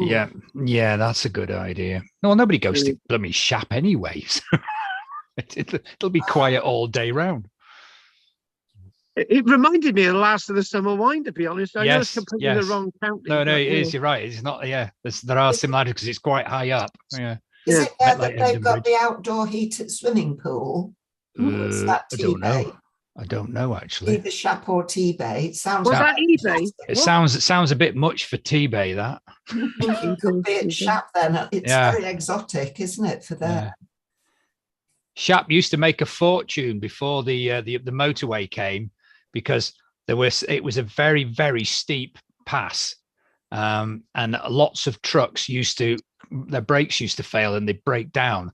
So there'd be loads of people recovering. There was a recovery firm near here that used to go and pick them up from Shap regularly. And then the motorway came in the late 70s, early 80s, and that was it. Game over. Nobody wanted to know anymore. Bypassed it completely. I can remember. Well, that was good then, wasn't it? Yeah. There were a lot of crashes. Yeah. So yeah. We went in my granddad's old Hillman Minx up to Scotland, and he always kind of drew his breath in when he said, "We've got to go over Shap." Yeah. It's about 1,200 feet, isn't it, Shap, or something like that? Very high. It is quite high, yeah. It could be worse. It could be hard not. Oh, it's higher than that, but it's not quite as steep. Yeah. Yeah, but the Boulder is hard not. If you're approaching it from the eastern side, right, just go 1,000 miles an hour, you might get to the top. Yeah, as long as nobody else stops in the way. Yeah. Yeah, just don't stop. Just keep going. Yeah. Somebody had road rage up there last week, didn't they? Oh, did they? He got out of his car and punched a cyclist. That's got to be fair game. Yeah, that's fair game.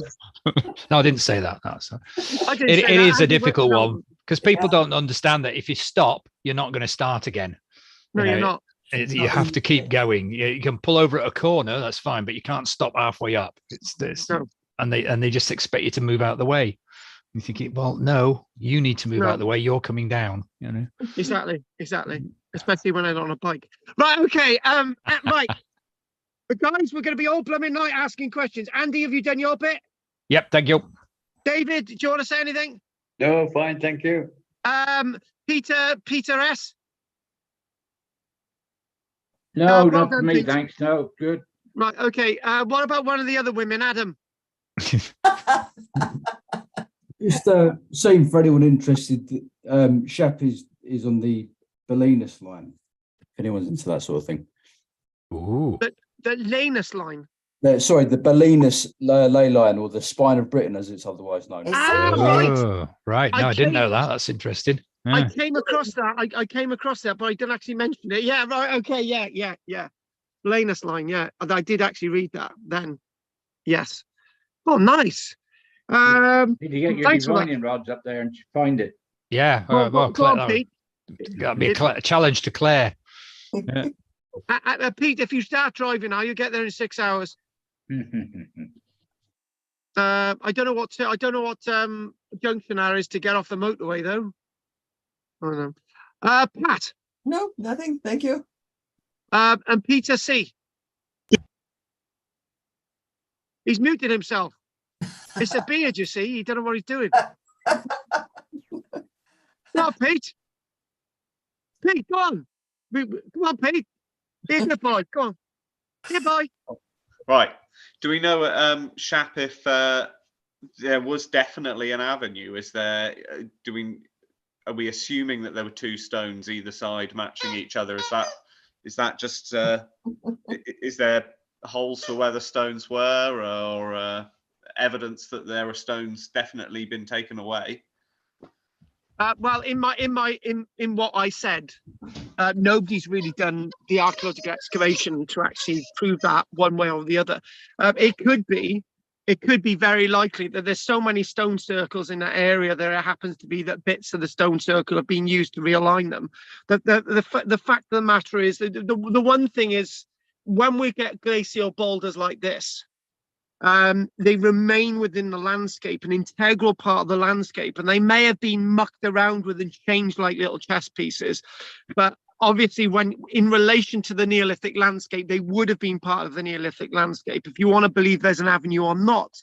But well, I'm going to go with that. It happens to be what we got lots of stones in an alignment, but I know what you're getting at. Where are all the other stones? Are there little ones on this side and that? And it'd be good to see an overall map. Yeah, you've got a very good point. And the interesting thing is, on the right hand side, you actually got the village and the road, right? So that may have eradicated everything else. You've also got that illustration as well. Yeah, that's what I was thinking about. Is that illustration? Is that just another sort of bit of antiquarian fantasy? Well, it might be romantic, yeah. Yeah. No, it looks like it is mentioned in a lot of books. It seems to be quite well known locally. I mentioned as a female fantasy by lots of women, but nothing ever happens. They're not renowned for making stuff up in Shap, are they? What, women? No. Oh right, yeah. No. quite straightforward folk. But not very, very good question. Okay, then. Well, we might have some time to look at the Dorset Cursus monument. We'll just have we'll be back at 20 past, which is 8 minutes time, so it's 9:20. Don't forget Peter C. And Peter and Adam Q. I'm gonna have a chat with you at the end. Anyway, we'll be back soon. I'll speak to you in a minute. All right. Okay. La la la la la la la la la.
I got my dog a squeaky toy as well, and I've had to hide it because he's been driving me mad with it all day.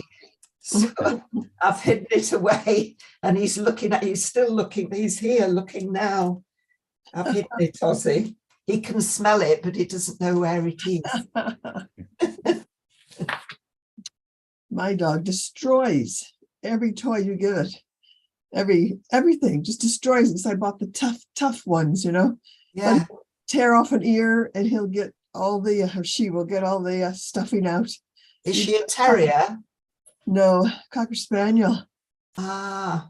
And she's mine's a terrier, and this is what they do. They try and rip everything apart. Yeah. He hasn't managed to get the squeaker out yet, which is usually what he does. Oh, yeah. It's still just about intact.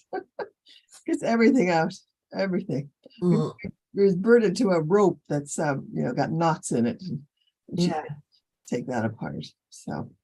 Well, in his toy basket, it's full of carcasses of not dead animals, but fluffy toys that he's taken all the innards out. Oh, we did have a very tough snake, and that seems to be sticking around, you know. Yeah. He's trying to find them, you know. They hides them and I don't know where they are, and takes them outside and lets them get rained on, you know. Oh. And you're washing them. Oh God. There we are. But she's got a nice little playmate, another dog. Heinz 57, I call it.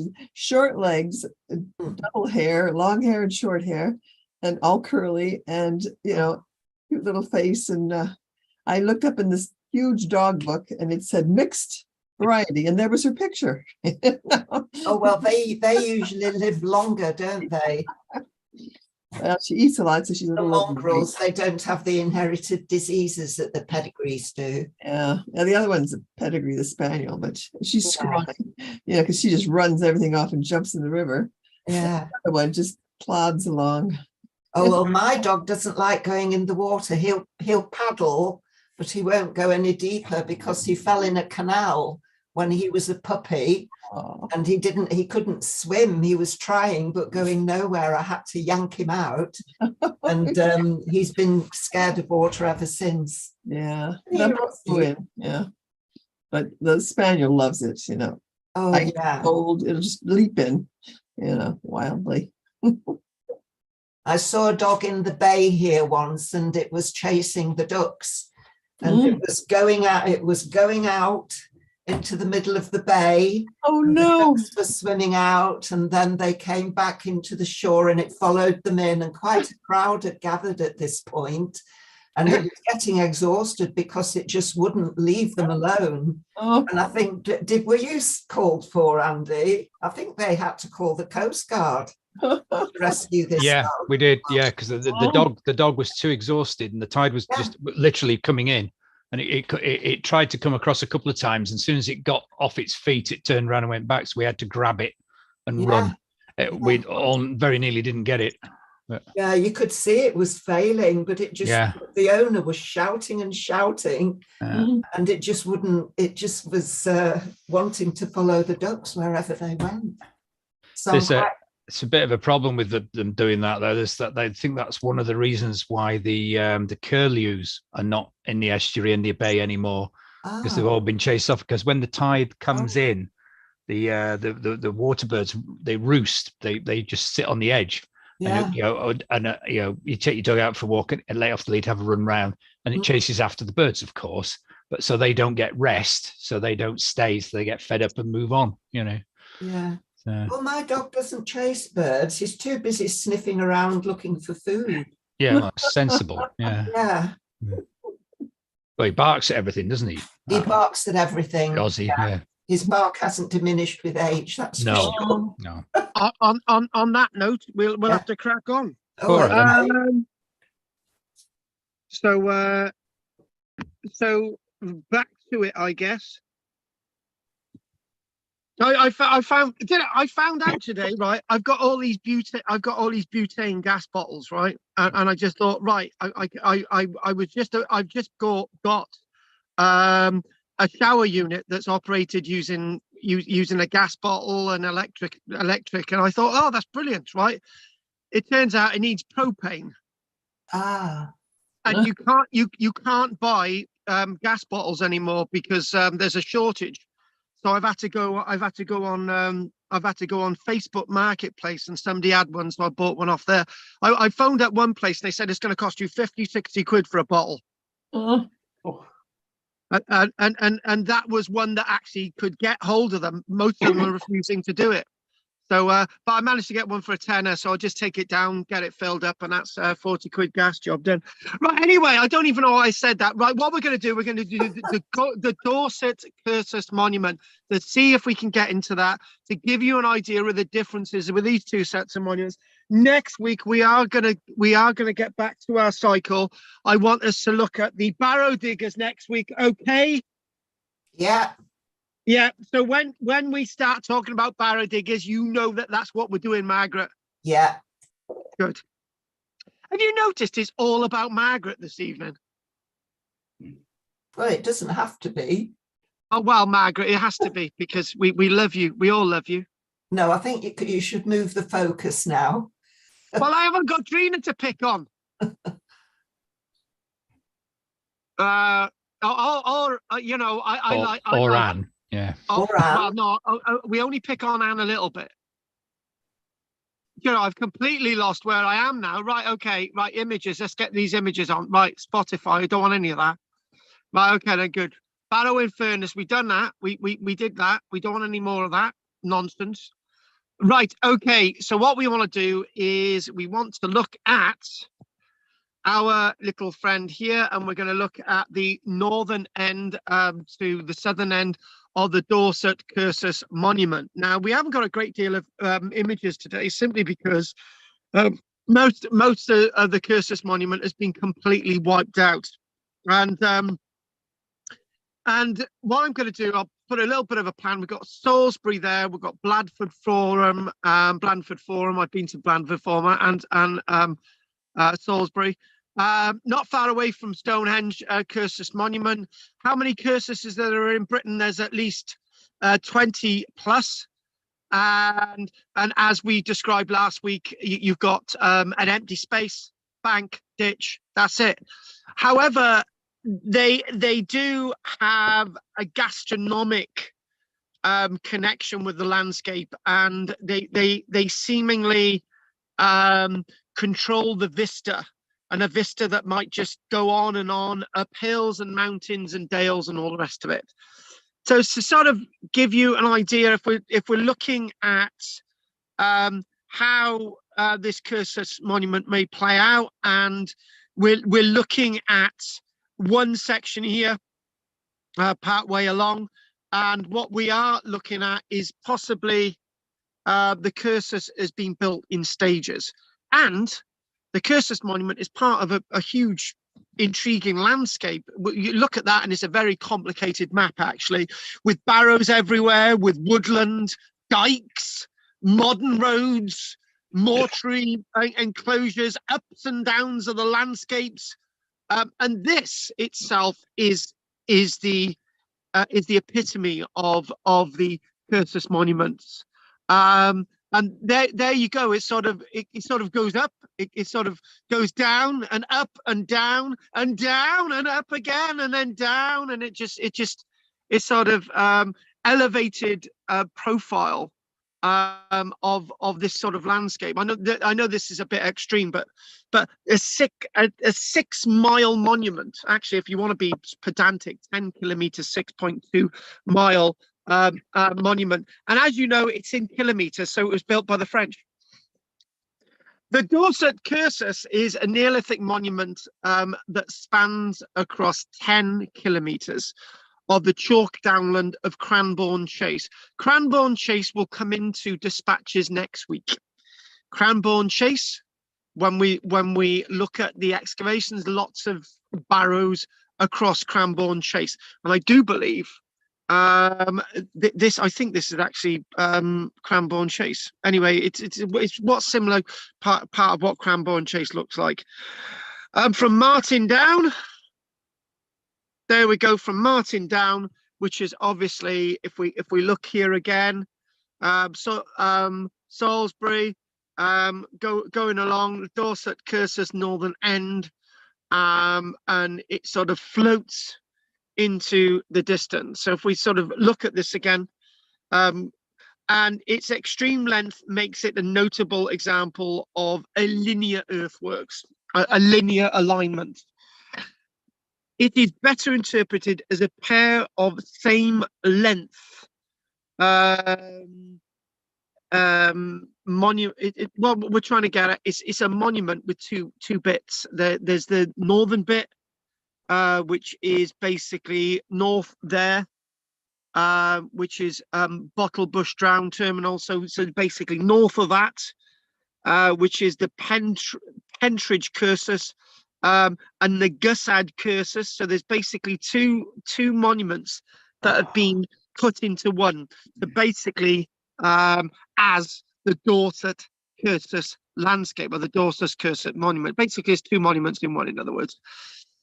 So what we could say is as a monument, as monuments go, Cursus monuments, we know very little about them. And, you know, a monument stretching 10 kilometers, it's a monument that takes no prisoners. What I mean by that, it doesn't follow a ridge, right? It sort of goes over a ridge and down into a valley, or it goes up again, and it goes across a river, or follows a bit of a river, and this and that, and sort of follows trackways and so on. It takes no prisoners. It just basically keeps going. It's a bit like a Roman legion marching across the landscape. That's a good analogy. It just keeps going and going and going, right? Or so we're told, to be corrected by one of the Peters. It is far the largest example of this class, again, Cursus monument, and it is over 3 times longer than the Great Cursus near Stonehenge. So the archetypal Great Cursus, the Cursus monument, the one that sort of is the type site for all these Cursus monuments at Stonehenge, which we'll do in a couple of weeks' time. It's basically bigger than that. It's longer than that. Most of the current knowledge about the course of this ancient earthwork comes from aerial photography. So there we go. Looks quite clear, doesn't it? But and there you go. It just keeps going. It keeps going. Can we get a parallel line? But if you look again, some bits look wider, some bits look narrower, wider, and so on. So you can see there where there's been points where the landscape has been excavated, and yeah, that gives you an idea of one of the ditches. And to be honest with you, right, you wouldn't get away with that in modern archaeology. That's got to be in the early 1980s. There's no way you would get away with an excavation like that. Health and safety, a drop of rain, any instability, that is a health and safety nightmare. It should be at least 3. At least that's about 1 meter wide, isn't it? So they've excavated and kept going. Nightmare there. But that gives you an idea of the depth of the ditch and how much of the ditch has actually been filled in. Now, lots in the way when we look at that there, as in the way of crop and soil marks. Basically, a crop mark, but here's a bit of differentiation if you don't know the difference. A crop mark is when you're looking at crops and the way they grow. So if they're growing high, it means they're above a ditch. If they're growing low, they're above a wall. If it's the same across the field, then that's the normal height of the crop. Or soil marks, where what you've got is when this was a monument, right, to create a bank internally, the bank itself would have used the white chalk from the ditch, right? Meaning that there would be a staining on the landscape showing up as a soil mark, right? And then the ditch alongside it would show up darker, with all the mixed up material actually in it. That's a bit of an analogy. And obviously we've got geophysical surveying techniques across this landscape. However, there are a few locations where the banks, much reduced in size, are still visible. The best preserved examples are those of the southwestern terminal on Thickthorn Down.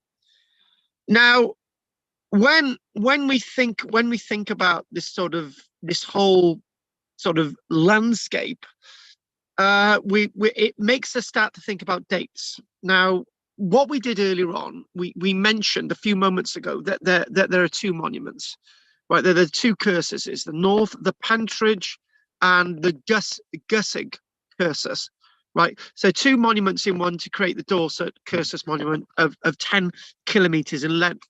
So immediately before we start talking about dates, the problem is with the idea of dates is it must have been built. 10 kilometers is a long length. And if you think of that ditch, that's quite a deep ditch by modern standards, right? And that then to create a bank, it's not the way things. It's not the way things are built, right? And what do I mean by that? Well, if you look at Marlborough Mound or you look at Silbury Hill, you obviously got various different layers, but you cut turfs from the landscape. That gives you stable sods, and then you might cap it with sort of chalk, right? I don't think anyone's gone into much detail here and actually said that what they did, they cut sods across the landscape, created the bank, and then they created the ditch and they put the soil somewhere else. So the soil from the ditch would have, it's likely from the assumption with what I've already said, that the soil was used to create the bank, the internal bank, right? Which would have meant that over time that would have become very unstable and would have ended up back in the ditch. And that's exactly what's happened in this instance. So the stability of a bank, in other words, it's been an unstable bank. So therefore it's been able to be filled in naturally or through ploughing and all the rest of it. But however, this is obviously you can get an idea of the height of the bank by the amount of soil. So if you want to So if you want to invert this to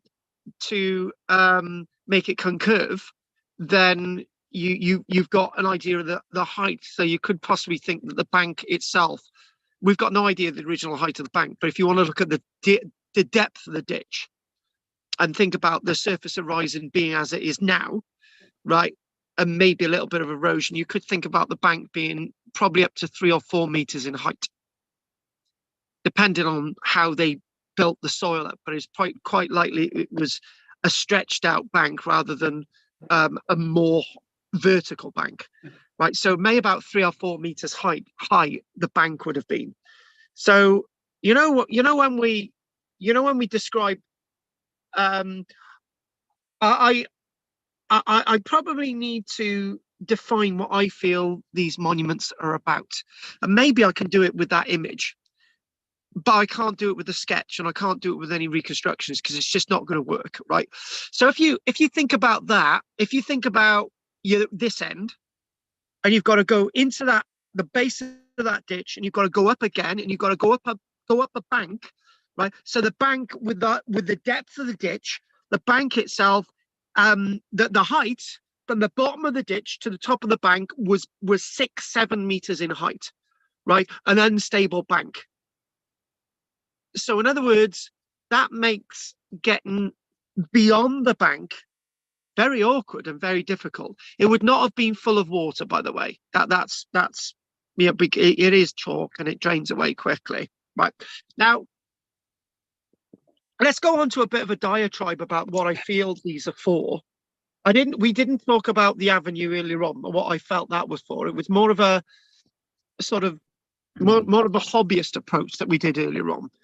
But an academic approach to what these were for is that the ditch and the bank and the space beyond is all important. And then you would have had a space of 100 meters wide. Note say 62 meters wide, but some bits are 100 meters between the two parallel banks. So you've got a ditch, bank, space, ditch, bank. You go down the bank, flat area, the same horizon as the area outside, and then you would have had another bank and another ditch, right? There's nothing in them. The archaeology tells us that principally there's nothing in that space. So what if there's nothing in that space? And basically the bank, after 10 kilometers, curves back around, not in a linear, curves back around, and then forms the other parallel bank, and then that goes all the way back up towards Salisbury, and then it curves and meets the other bank, and there's no gaps in there, right? I always refer to these as the land of the ancestors, the land of the place that you don't go to. The other interesting thing is, lots of people say, is it a boundary? Is it like is it a territorial boundary? Nonsense, absolute no, because there was no sense of ownership. There was no sense of control. There was no sense of territories back then, because the numbers of the people within the landscape would have been quite restricted to have had a territorial thing. And by the way, if you travel 10 kilometers, you could go around the one end and you could go around the other end, right? But you can't get into what's in between, right? So again, we're keeping with this image because I think this image is absolutely amazing. There are some other images which show a shallower ditch, but obviously this shows a really deep ditch. So remember this, the deepness of this ditch when we look at Avebury as well, which will be in a few weeks' time. So we know the Cursus monument dates from at least in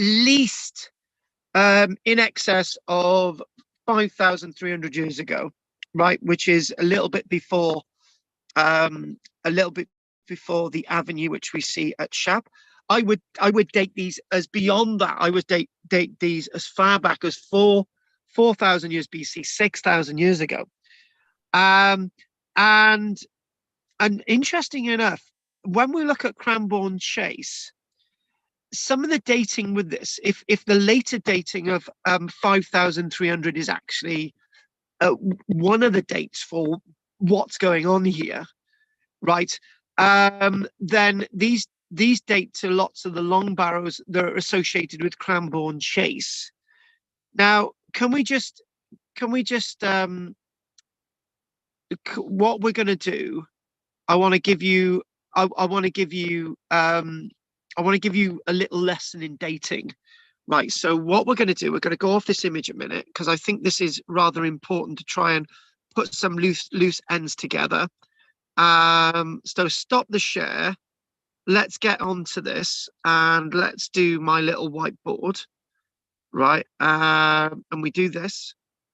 So basically what we're looking at a monument that is, if we draw that there, we're looking at a monument with a ditch, bank, and then you've got another space, and then you go for another 80, 100 meters, and you've got another bank, and you've got another ditch, whatever. So you can get an idea of the scale of the height there, which is quite substantial. And there's no, from what I can work out, there's no indication of a berm, right? And so if we get rid of all this, what a berm is that you would have something like this, and you'd go down, and you'd have a space, bank. That there would mean that the whole thing would be stable, right? But because immediately you go into doing this, that means that the erosion is just only going to go down, right? And meaning that this is going to be eventually one level landscape, right? So that's a really important point. So the other point I'd like to make is something about dating, right? Now, this is really important when we think about Grimes graves, which we'll also be looking at in the near future, the Grimes graves in Norfolk, right? So if we do this, and we think about something, we think about dating, right? Some of these avenues almost seem to have shallow ditches, right? Some of the earlier ones. So if we change the color there, and we go like this, and we got something like that, and we gently go over there, maybe it's a bit less, and we go like that. So if that dates it to sort of 6,000 years ago or 5,500 years ago, the problem is when you dig the ditch deeper, which was inevitably be the thing because they'd maintain these on a regular basis. If you dig the ditch deeper, right, what you're going to do, you're going to lose a lot of the evidence. All that evidence there for an early ditch has been removed by the digging of a later ditch and a later bank. So in other words, it's going to be so the latest possible date that these were actually used was actually 5,300 years ago, right? So that's the last date that we know these were used, 5,300 years ago. And we know that quickly, right? So if we do this again, we've got something like this, and we go, so what we got this event, oh, there we go. Woo. Right, so what happens is that when for example, you got sediment building up, right? Sediment building up, and the sediment is naturally going to come from the bank, right? So that means you lose some of the dating of the bank as well. When that sediment starts to form, right, that means that the sediment encloses whatever's here, right?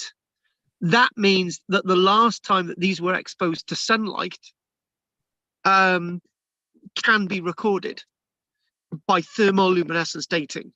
So when you actually get down to the lowest level, by looking at the level of essence that is released from when this was last exposed to the light, right now it's exposed to the light, you can give us an idea of dating to 5,300 years ago. Okay, now let's get off that now, and let's get back to where I was, back to the images. And there we go. And stop that. Pat loves my drawing. She loves it. If I was working for David, he would have sacked me by now. Because my drawings are rubbish. Right. Okay. So there we go. Back to this illustration again. I'm loving this illustration. It really gives you an idea of scale. I think that guy's had enough and he can't get out, and he's talking to the monument. So when we think about this, we've got an interconnection with the landscape. So the Cursus, many barrows are found near the Cursus, and since they are still in existence, they help trace the Cursus's course in the modern landscape. So in other words, they go under some of these barrows, they go alongside some of these barrows, they're in and amongst the barrows. There's lots going on. So you can get sort of an idea of dating, terminus antiquem and terminus postquem type of stuff. So the relationship between the Cursus and the alignments of the barrows suggest that they had a common sense of ownership of the landscape, even though they were constructed at different times. So the Cursus monument was built before the barrows in Maine, and it's likely as well that it's almost as if the barrows are lined up on the Cursus, even if they may have sort of be on top of the Cursus, they're lined up on the Cursus. So there's a sense of that direction that the Cursus actually goes in, which is that sort of ownership of the landscape. And it's said, I don't know where they get this idea from, but it's said that I would say it's a lot more than this, but I don't know who got this figure. I'm going to use this one anyway. It's said that 500,000 worker hours were used in constructing this monument. I don't know if that's individual worker hours. If one person did it, I don't know, but that doesn't seem about right to me. So keep this image for a little bit. Keep it for a moment, right? So that's underneath the ground level. That's the physicality underneath the ground level. So the Cursus consists of a pair of parallel banks.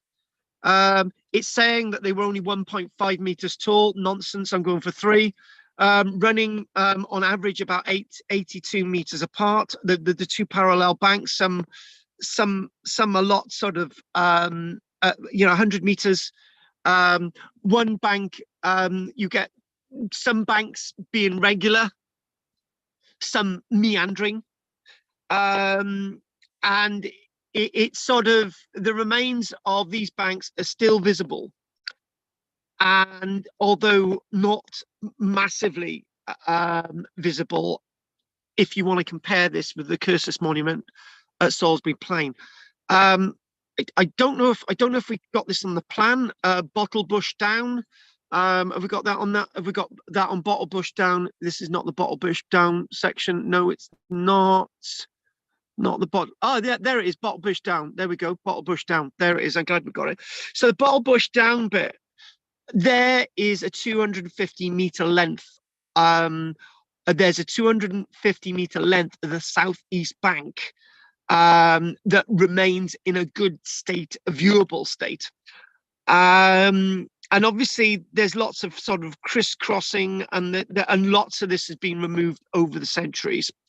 So the overall orientation of the Cursus is northeast southwest. So it's sort of going sort of from the south towards Salisbury, sort of at an angle, right, at a pure diagonal.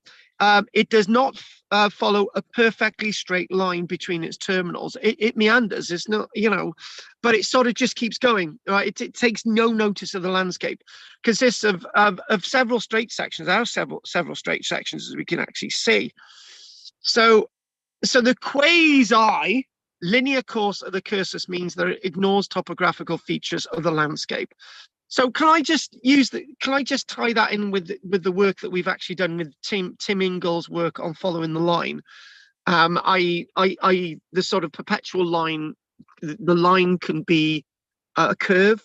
The line can be a diagonal. The line can be offer an angle, but it's still a line following the line, the quasi-linear course.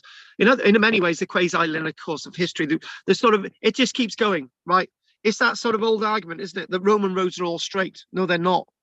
The Roman roads that do exist on the continent, however far you want to take that on our land, it is by no means flat.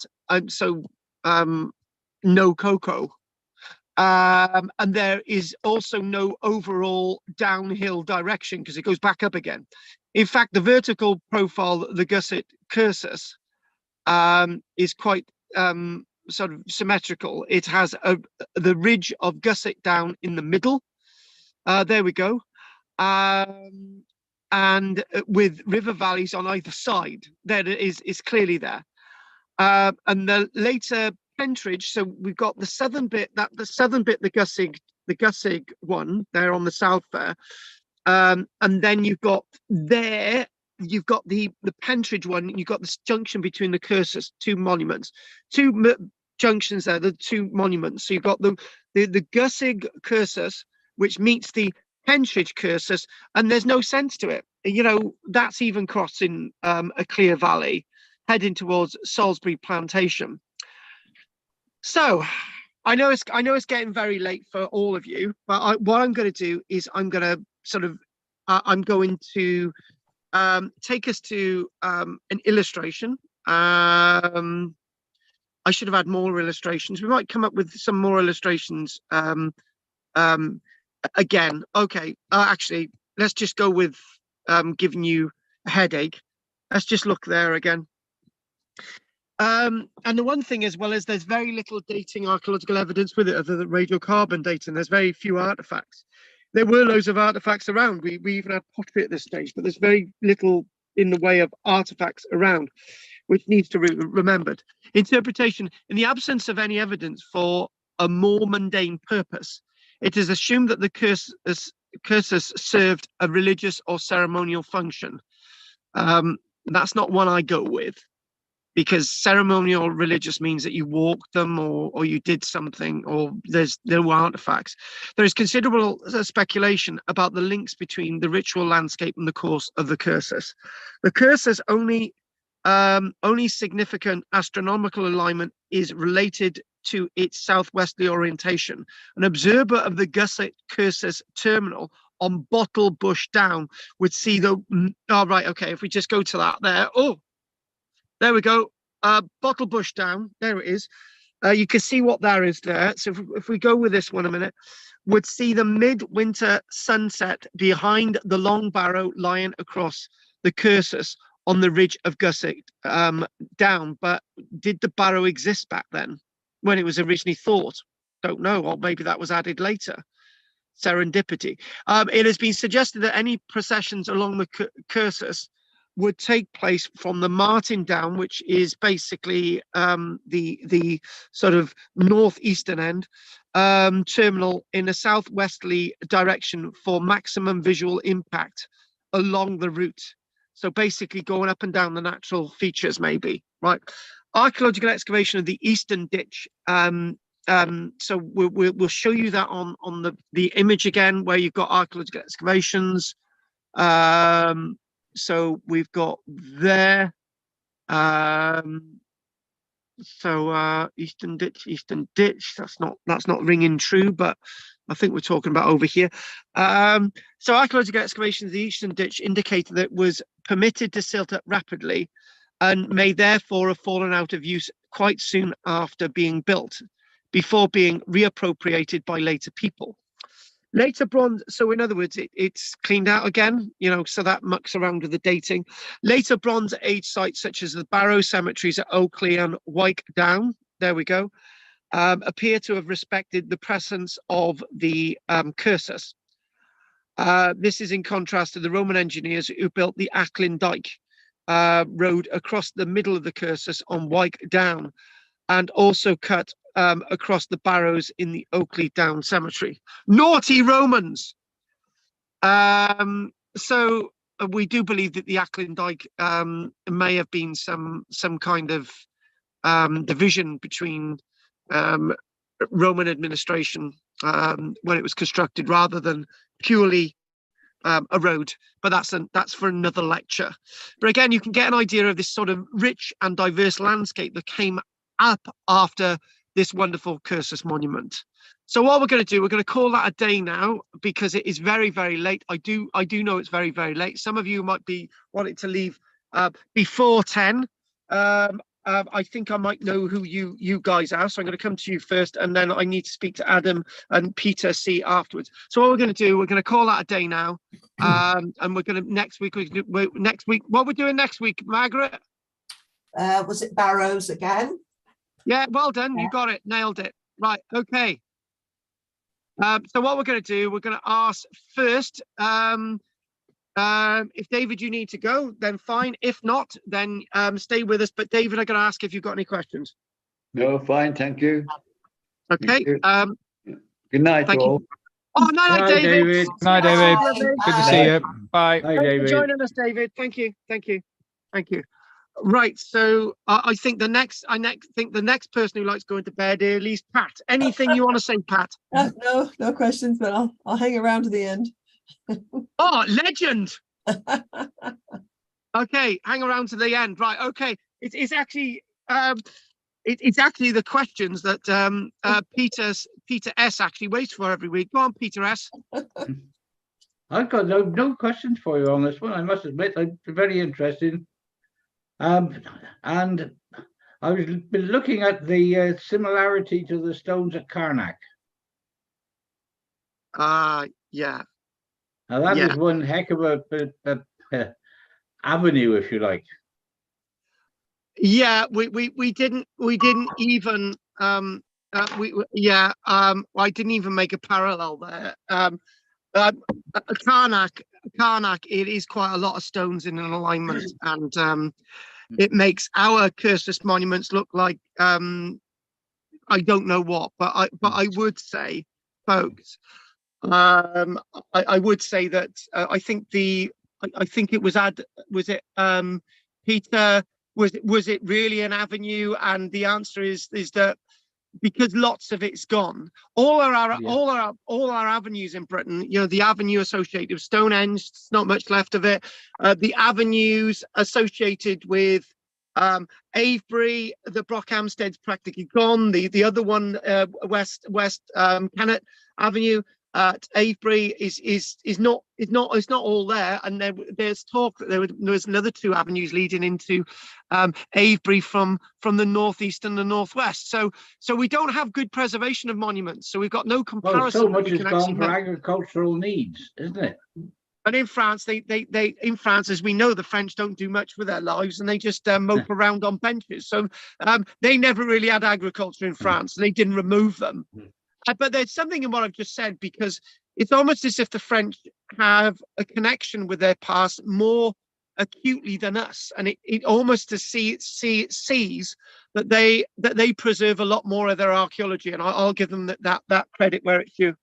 I've heard at Karnak that actually although there's a lot of stones there now, there was a lot more, and a lot have been destroyed especially by the revolutionary government.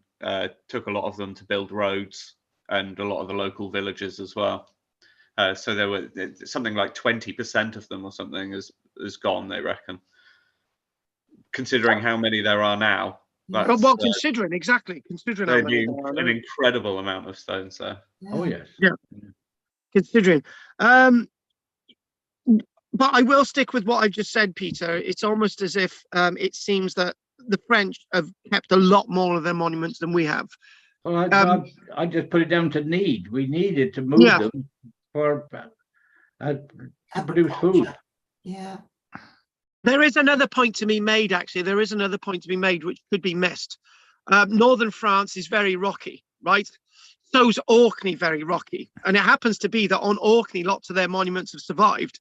In northeast, northwestern France, at Karnak, lots of the monuments are still there. Well, there we have a Cote Rouge as well, don't we? So that Cote Rouge, give me a bit more. Well, it's the red granite in the cliffs. It was extremely hard stone and lots of it. Yes, and then you're talking about Cornwall, yeah? No, it's in Brittany. Ah, right. Okay. Okay. But there is a lot more stone there. But the comparison, Pete, is this. In Wiltshire, there isn't a lot of stone. True. So you're going to be wanting this stone for Well, building. it's very clay. It's a lot of clay there. Exactly. Or chalk, I should say. And Wiltshire has the highest concentration of cob wall building left in the whole of Britain, simply because you make your walls out of cob, which is earth and straw, and you put a thatch on it, because there's not much that you get cob buildings as well, mud earth buildings, ram mud earth buildings. So if ever you live in a house with a cob wall, at night sometimes you'll hear the rumbling within the wall. Loose bits of wall moving, actually, in a cob wall.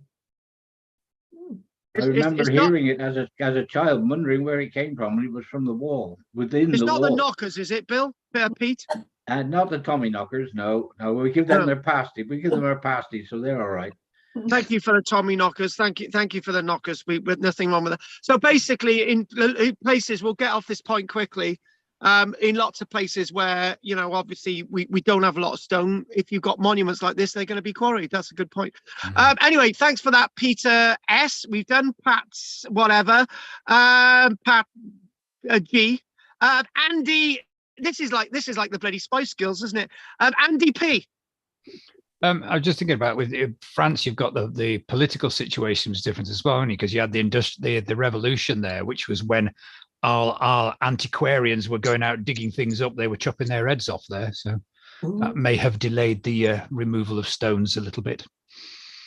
True. That's not a good one, and if that's your bit, Andy, let's do. We've done Margaret, have we? Not in this section. I'll go on, Margaret. Margaret, you've done. But the lecture's been all about you tonight. So anything else you want to say? Really. Well, just there seems to be a heck of a lot of these Cursus monuments. I hadn't realised how many there were. There's 100 in England. Oh wow! Over 50 in Scotland, and it says here the ones in Scotland, instead of being surrounded by earthworks, they were surrounded by post holes for large timbers. Well, does that not make them avenues then? That makes them avenues. Well, no, it says here. Something got lost in the translation. Cursus monuments, and somebody else says they could have been Cursus's undulate traps for deer and cattle. Ooh. It's a lot of bloody work to do, isn't it? Making this frigging thing 10 kilometers long for frigging deer. Maybe it's something else completely, and that we don't have a name for it. Exactly. I knew an old deer the other day. and what, none in Wales? We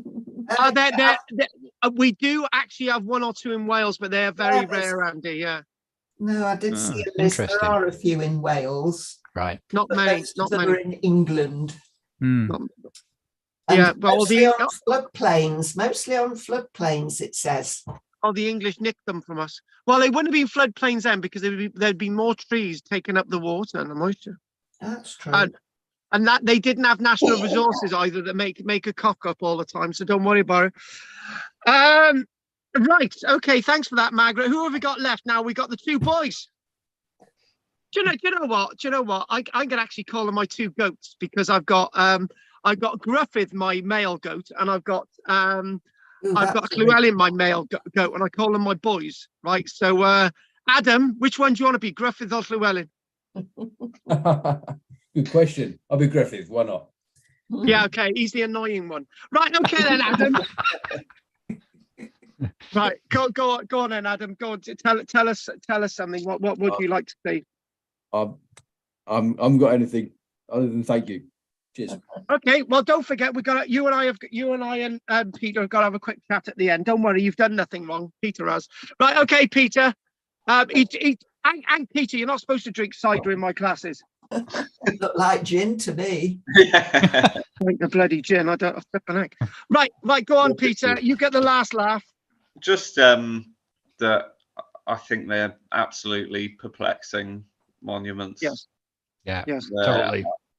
Anytime I've seen any interpretation, I then think about, especially that the one in Dorset, if you're going to expand upon it, for any of the interpretations I've seen, why expand on it just further away? You know, with all other building constructions of things, you sort of bring things together so it contains everything, and so everything's close together. And these things just stretch on. I mean, it just seems so bizarre. Like bowling alleys. Bowling alleys. Yeah, a bloody massive, or maybe a massive ball of ice, right? And they just rolled it along. Yeah. The one thing as well is their concept, right? Basically, you can only get big projects done today is if you got the support of government, like HS2, where you can have compulsory purchase to go across the landscape and do whatever you want. And I've got to try and stay away from the politics because I don't agree with HS2 at all. But the fact of the matter is, back then, there was the reverse situation. Nobody really owned the landscape, so they could just keep building this thing. And I think the whole point of keep building it, Andy's right. We don't really have a name for what they were trying to do, or a concept of what they were trying to do, right? And maybe that's what we need to be looking at, a new concept of what they were trying to achieve. We don't have a concept now because it seems too full. It seems too far-fetched. But then again, HS2 is far-fetched. Oh God, I come on to politics. But yeah, so we can't really get that. We can't really get an analogy of what we're looking at. So. Okay, then floodplains is an interesting idea. What's that? If they're on the floodplains, that's an interesting thing. I didn't know that. I mean, that obviously that one in near Salisbury isn't, but if they're on a floodplain, the water level could have been different then, because the water level hasn't really changed for about 3,000 years, and these are prior to that. Yes. So it's possible become glittering islands. Well, that's interesting, isn't it? Because they then become causeways, don't they? So yeah. But they go up and down hills as well. So they do. That's yes, that's very strange. Yeah, it's just so confusing. It is, yes. I'm like you. I can get my head around most of these things except Cursus. Yeah, I don't get them at all. They're a curse. Can I just make an observation? Have you noticed Peter, Adam, and I have all got beards and a moustache, right? Maybe what we're creating, right, is the Red Bearded Club, right? And you guys are going to know nothing about it, right? Interesting. If we all turn up next week with red dyed beards, you know what's gone. You know what's happened. Mine was red. Well, Andy's got a little beard. Mm. Yeah. I've lost the plot. Right. Okay. We know that. That's why we love you. Oh, Andy. Oh, by the way, I did say that there was something I was going to show you. Right? Oh yes.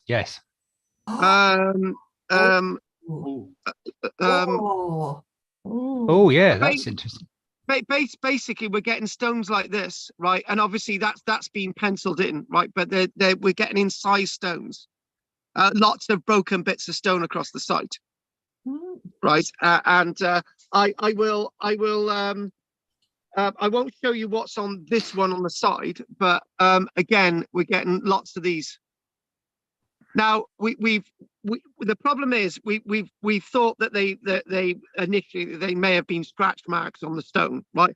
But unfortunately, to have scratch marks in this way, deeply sort of incised in the stone, right, is not by coincidence. So we're getting lots of bits of broken stone across the entire site. No idea of dating. They're a bit like Mason's marks, aren't they? That one was, yeah. Yeah, that one definitely was. Yeah, yeah. So, but we've got no dating evidence at all. No. It's the only piece of the world that I've ever worked, right? Where we dug holes for different things across the whole thing, fencing, ponds, buildings, absolutely nothing at all. Because we haven't dug at the place where we're supposed to be digging. Never mind. There's a clue. Anyway, so if nobody else has got anything else to say, Pat, Andy, Margaret, Peter, Adam, Mel B, Mel C, right? Then if nobody else has got anything else to say, Peter, I will see you tomorrow morning, Wednesday. Yeah, And okay. obviously Yeah. I'll have a quick chat with Peter C and Adam now. Anyone else got anything else to say before we finish? No. No, thank you very much. Really interesting. Good night, all. Yeah. That's been a great one. Night, Peter. Bye. S, Bye all. Margaret P, Andy P, and Pat G. It's like a bloody Spice Girls reunion. Take care, guys. All right. Right, they've all gone. It's still right. Okay, what I'm going to do is I'm going to stop the recording. Don't forget to like and subscribe. There have been people watching online, but they're not even on the watch count. It's really weird. Right, so don't forget to like and subscribe and join. Blue button down below. I'm going to end the recording now on 3, 2, 1. Hang on.